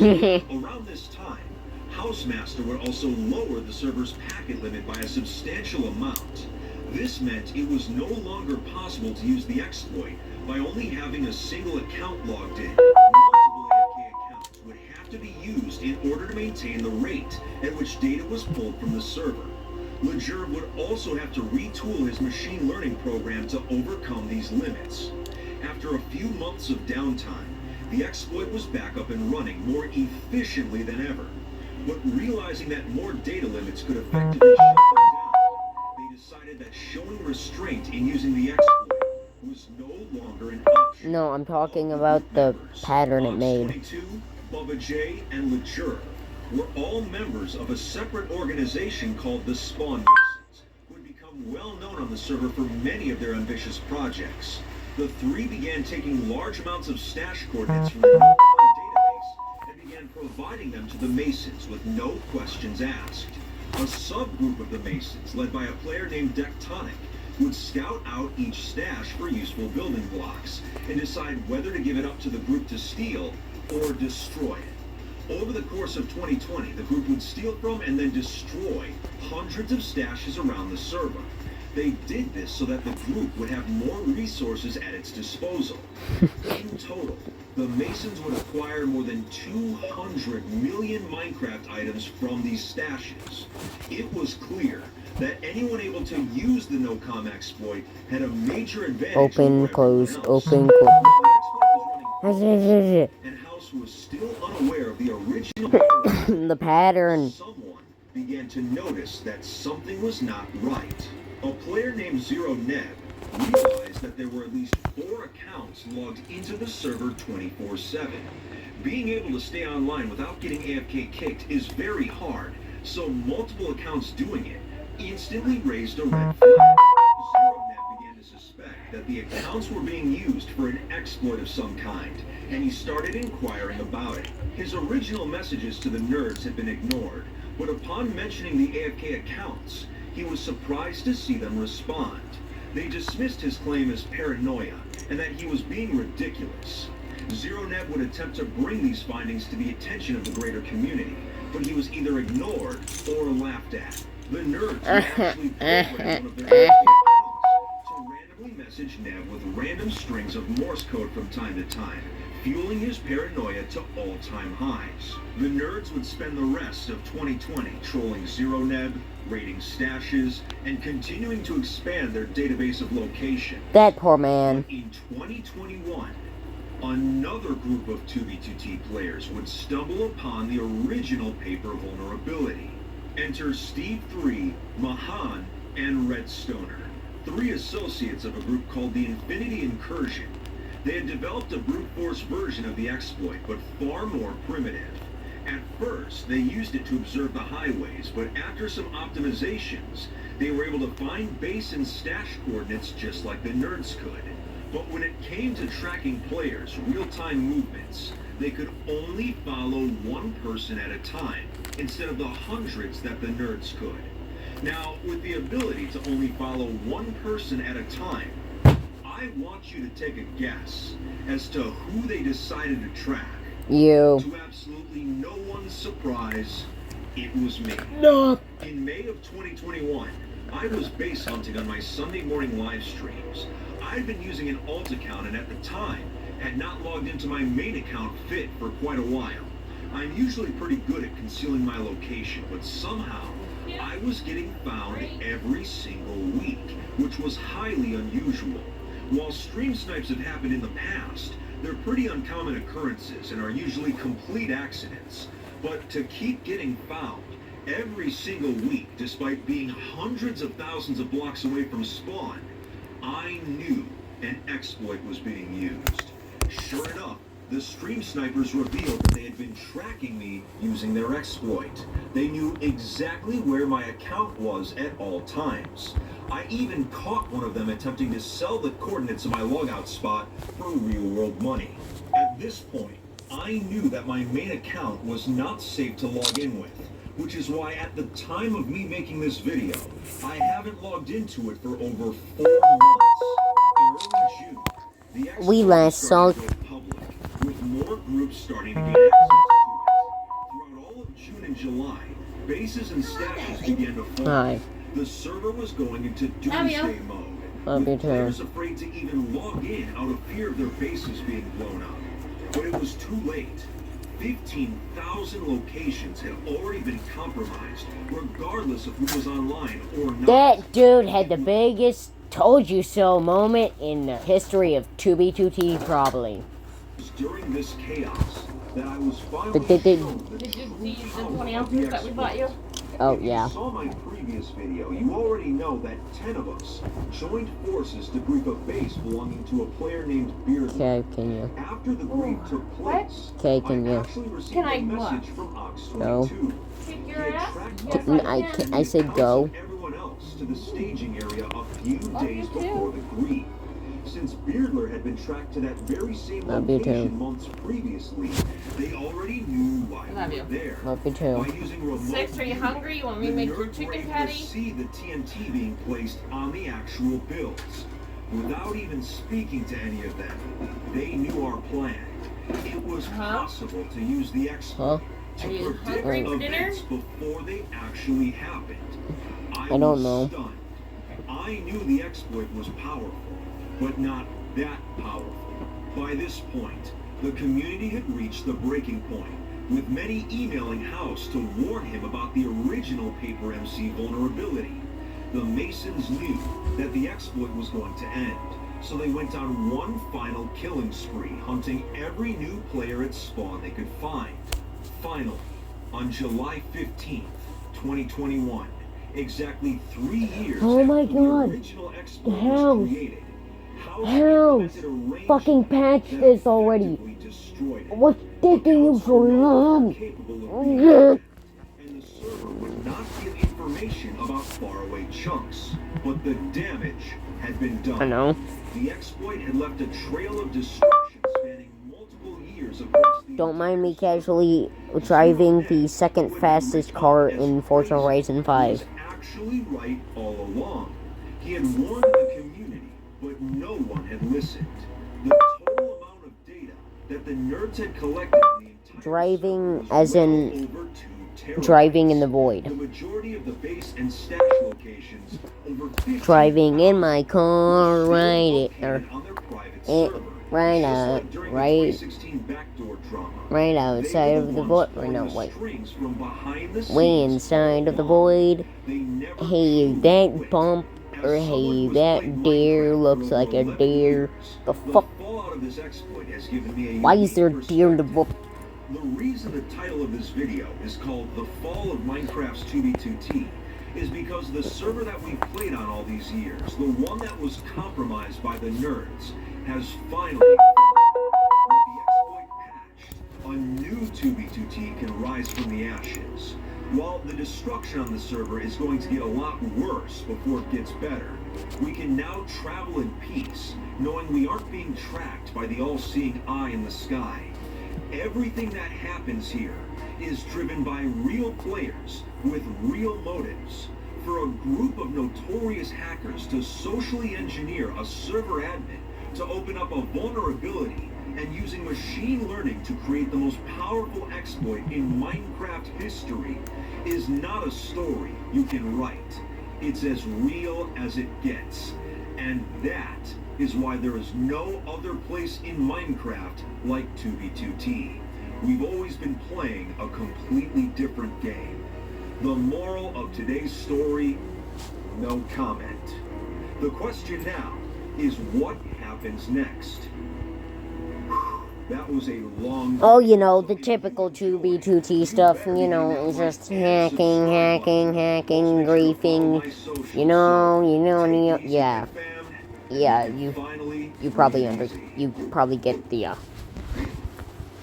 you probably get it. For what it really is, your get-to-do list. The Polaris Ranger 500 is the right vehicle at the right price. Has anybody tried to actually...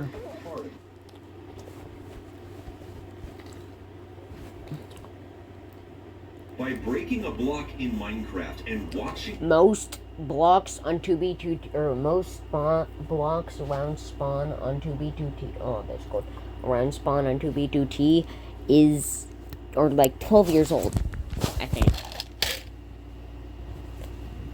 Don't quote me on that. I'll be right the fuck back.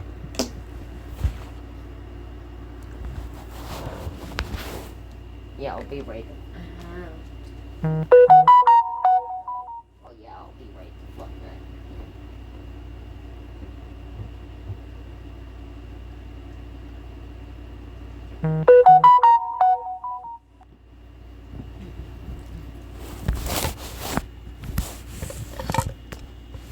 What?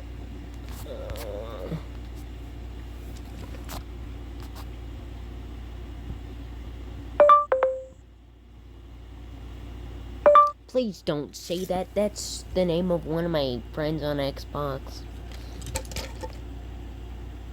What do you want, cat?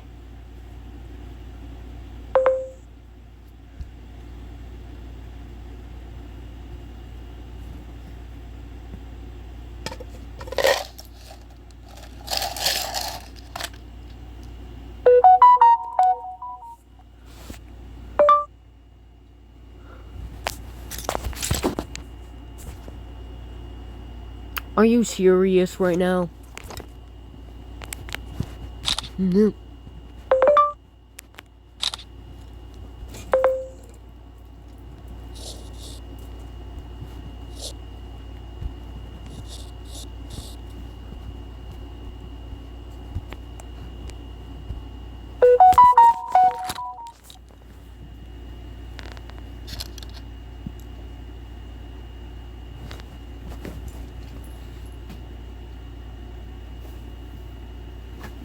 Oreo, get the fuck out.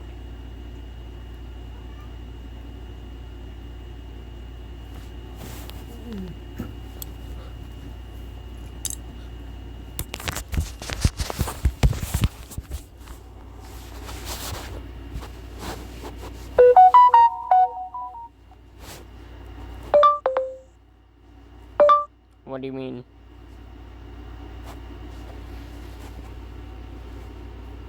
Oreo.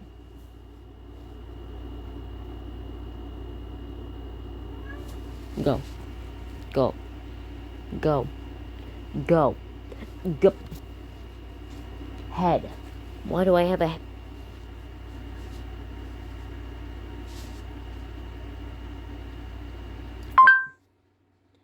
Holding a fucking...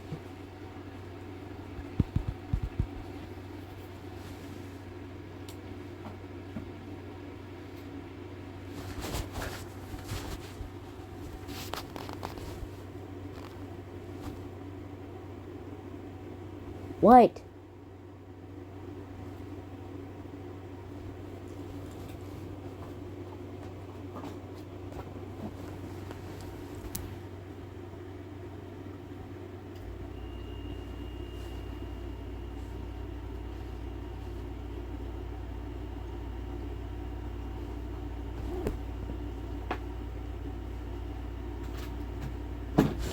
Oreo, Jesus Christ.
Hello?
What's going on here? The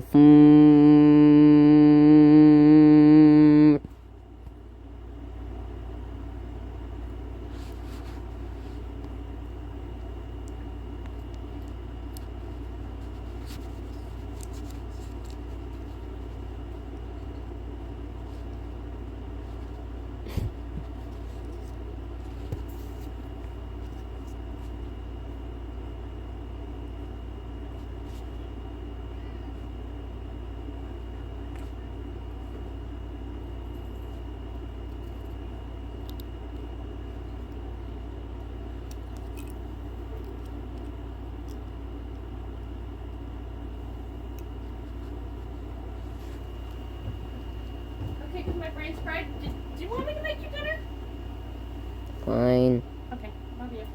Love you I too. remember asking, but I don't remember what the answer was.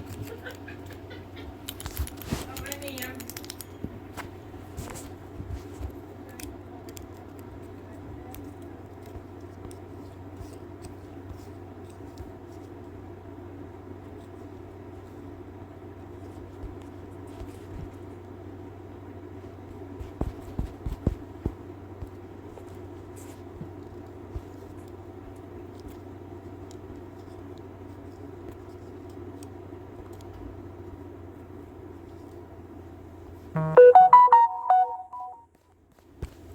Where the fuck did the hold up meme go?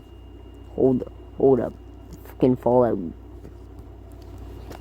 Fucking Fallout dude. Saying hold up.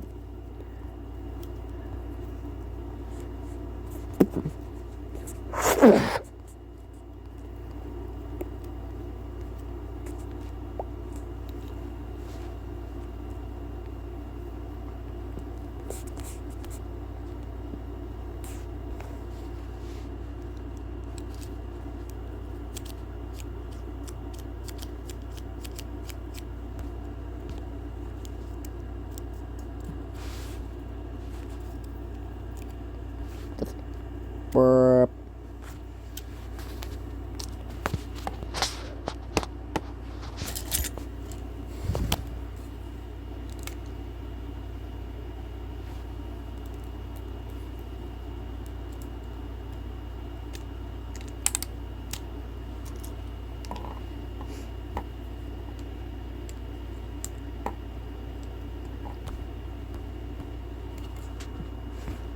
The fuck? The fuck?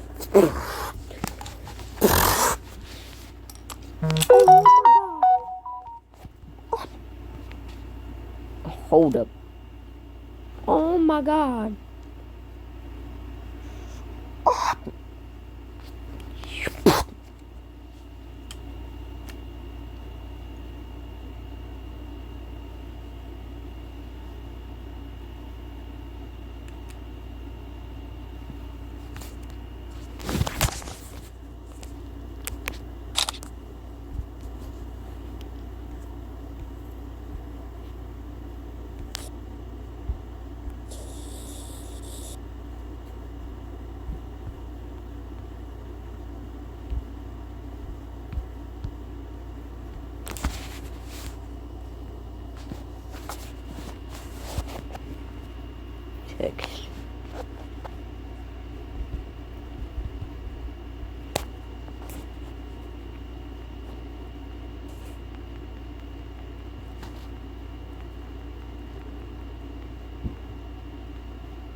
God damn it.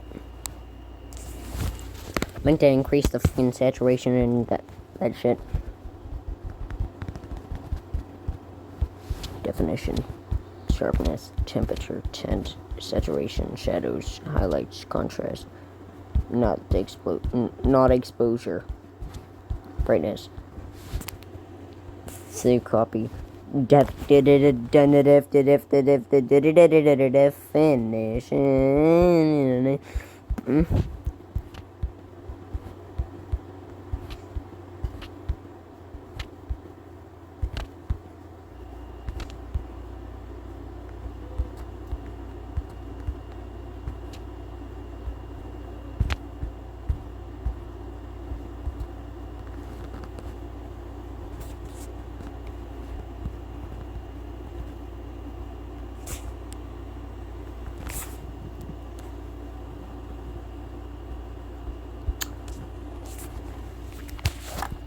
I'm gonna go play some Minecraft IRL.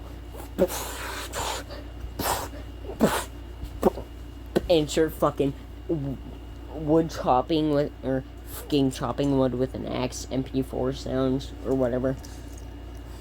Where the item drops, it's possible to find anyone's location on any server in real time. The most powerful exploit in the game's history has been hiding in plain sight for 13 years, and it's finally being revealed to the public. This is only possible because in 2011, the game's creator, Notch, wrote a single line of code that makes this exploit possible today. That's right, even if your server is on the modern version. No, that's what you said. You put those images. A group of players from the Anarchy Minecraft community weaponized the exploit and have been using it in secret for over a year to exert control over multiple servers, especially 2B2T. Today we're covering the complete history of what is known as the Randar exploit. Because it is still active, we'll also cover the best ways to stay safe and keep your base secure from this exploit. MC, go to channel.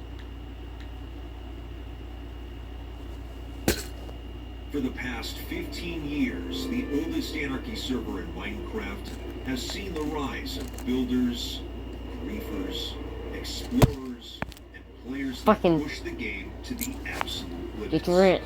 Anyone is capable of I'm gonna fucking tell you someday, fucking dumbass motherfucking fly. To prominence in a completely unexpected way, who plays the game differently than anyone else. Someone so unorthodox that they defy classification. Meet Cody Smile 11. Yep, Cody Smile. Cody Smile. 3 months ago, traveled to the oldest Anarchy server in Minecraft has a reputation for many things. Hexagonal.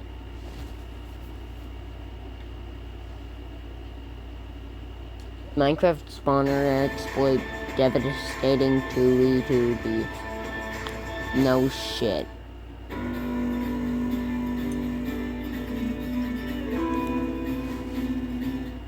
The oldest Anarchy server in Minecraft is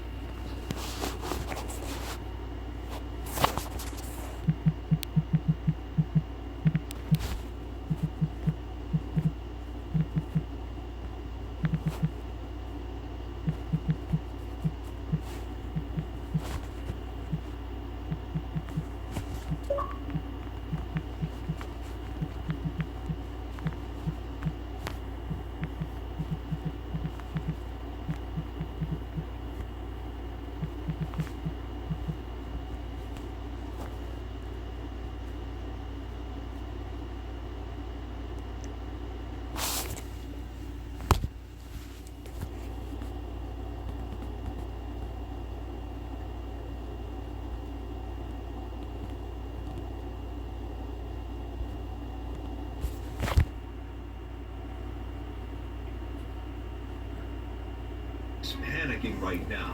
A new exploit has just been discovered in Minecraft's code involving mob spawners. Wait. And it's already been weaponized by base hunters to steal valuable item stashes. Players are being robbed left and right.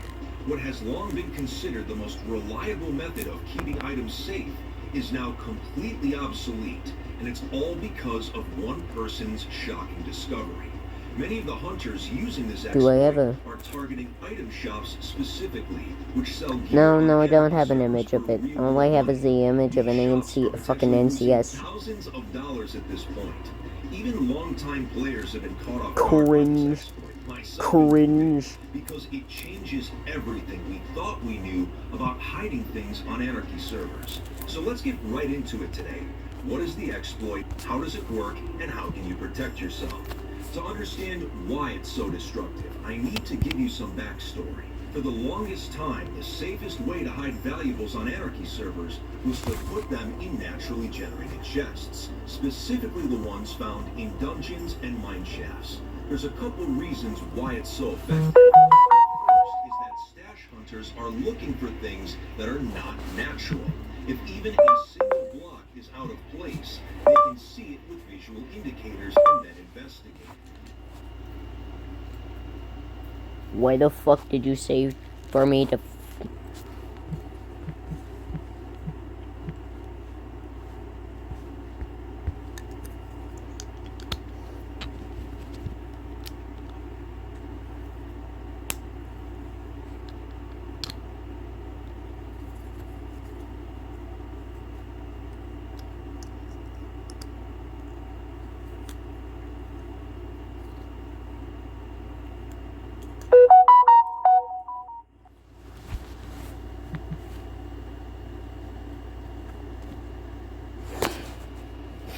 Just...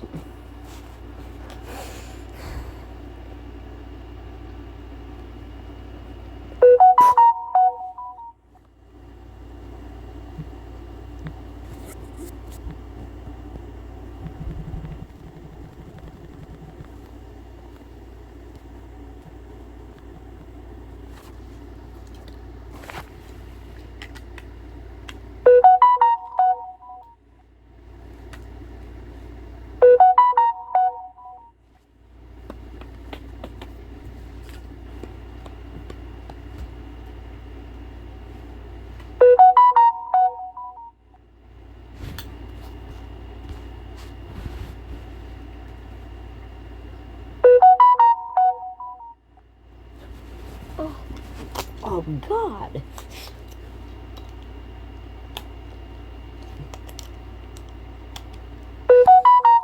Hatchet.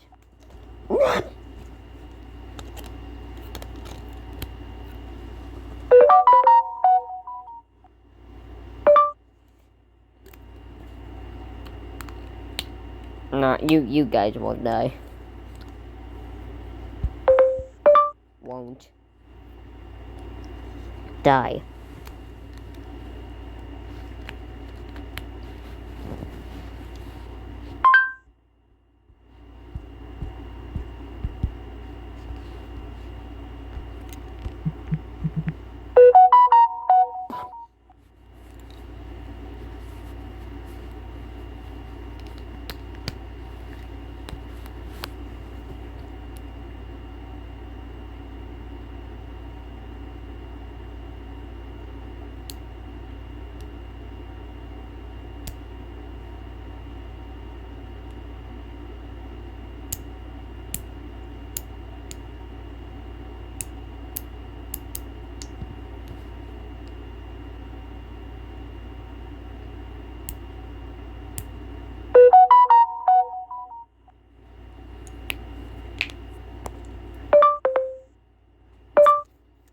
Throwing axe. Why did it say axe like that?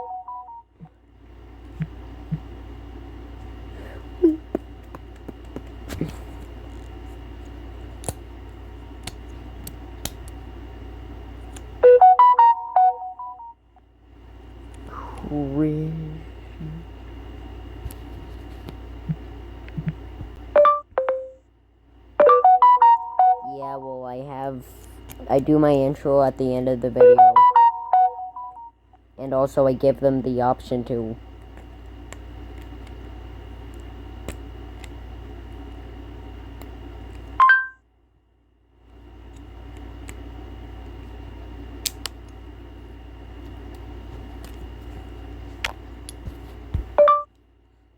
Markiplier is way higher than me. Markiplier is...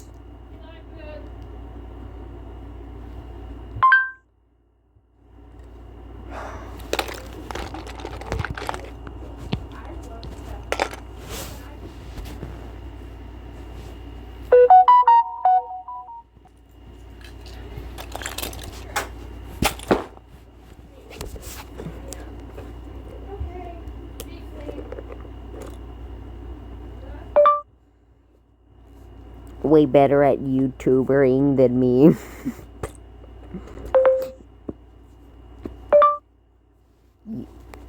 Being a YouTuber. That man's got millions.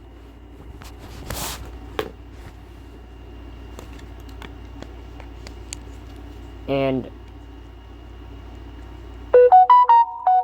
most people, most YouTubers that are in the millions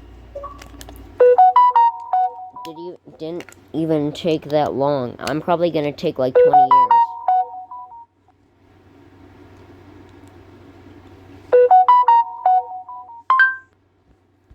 Because of how fucking slow my channel is growing. This is the slowest pace I've ever had my channel grow. Ever.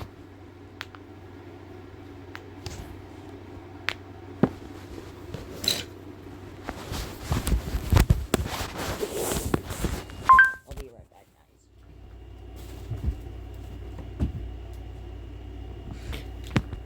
I'll be right back. I gotta go grab my food. So, I'll be right back.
Pointer toes dying on me.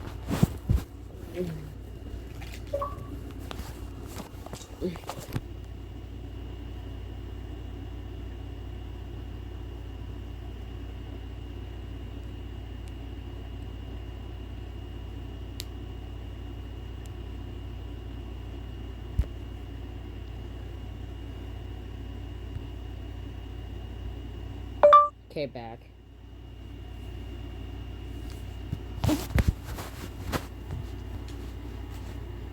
Using hacks and modified Minecraft clients, these hunters will often travel hundreds of thousands of blocks in a single session looking for any signs of player activity. So naturally generated chests are a defense against these tactics. As long as no other blocks in the area have been modified, hunters will simply pass by, even if the chunks have already been loaded previously. Another reason this method works is the sheer amount of these structures in any given Minecraft world. Unlike jungle and desert temples, which are limited to specific biomes, dungeons and mine shafts can be found underground in every single area of the overworld. When base or stash hunting, it's just not practical to check every single one you come across. Even if the process is automated with things such as baritone, it just takes way too long. So if you hid items in these structures, covered your tracks, and made sure there were no modified blocks in the area, your items would be safe in most circumstances. This method was actually taught to me on the server over 10 years ago, and it's even advice I've recommended in previous videos. Despite all the advances in Minecraft hacks over the past decade, this has still been the tried and true method of hiding things on Anarchy servers. At least, it... Join Chef You Victor, bip. Chef Marcin, Chef Henry, and Chef Ruby. Ow. Global Kitchen. Pretty sure you guys just fucking heard that.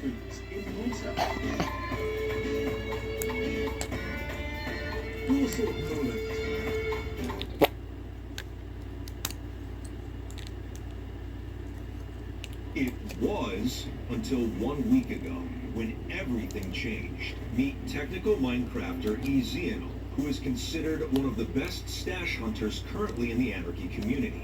He spent the past few years developing new methods of tracking and targeting players, especially over long distances. He makes all of his findings public so that others can use the exploits as well. He would often hear stash hunters complain about how tedious it was to have to dig underground just to check dungeons and mine shafts for hidden items.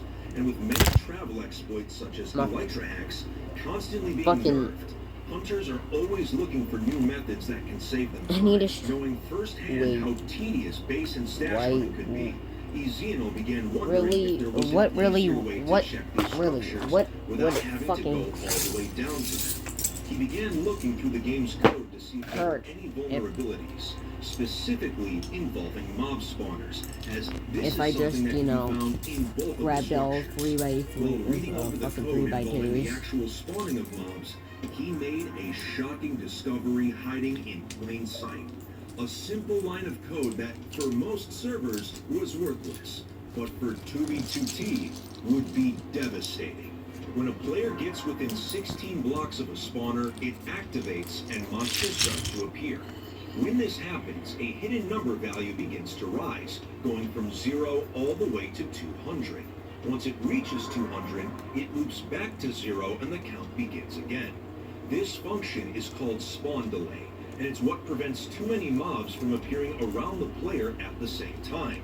When a player leaves the spawner's radius, it deactivates and the spawn delay number freezes. It will stay at this number forever unless the spawner gets activated again, which resumes the count. In normal gameplay, it's not possible to see this number, but as long as the spawner is in your render distance, it still reveals the data to your game client. When spawners generate in a world for the first time, their spawn delay number is set to 20 by default. So if it's any other number, it means a player has been close enough to the spawner to activate it, even if nothing seems out of place.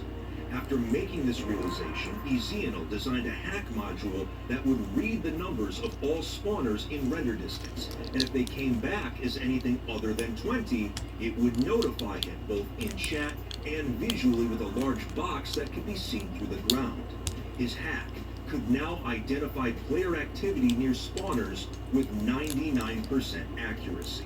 The only reason it wasn't 100% is because there is a very small chance the spawn delay number can land back on 20 when a player leaves. But there's no way to do this consistently, especially in a laggy environment like 2v2t. There's also a small chance for spawners in the nether to occasionally their count at 0 instead of 20. But other than these rare circumstances, the hack was completely accurate. He would name this hack Activated Spawner Detector. For testing purposes, he would release this new method to the Hunters Union of 2v2t, a group of players specializing in base tracking over long distances. After giving them access to the hack, the hunters began exploring with it, and almost immediately a stash was found using it. And then another, and another, and soon there were so many that I can't even post all the images in a single video. Realizing how effective it was. I mean, you could, it'd just be very,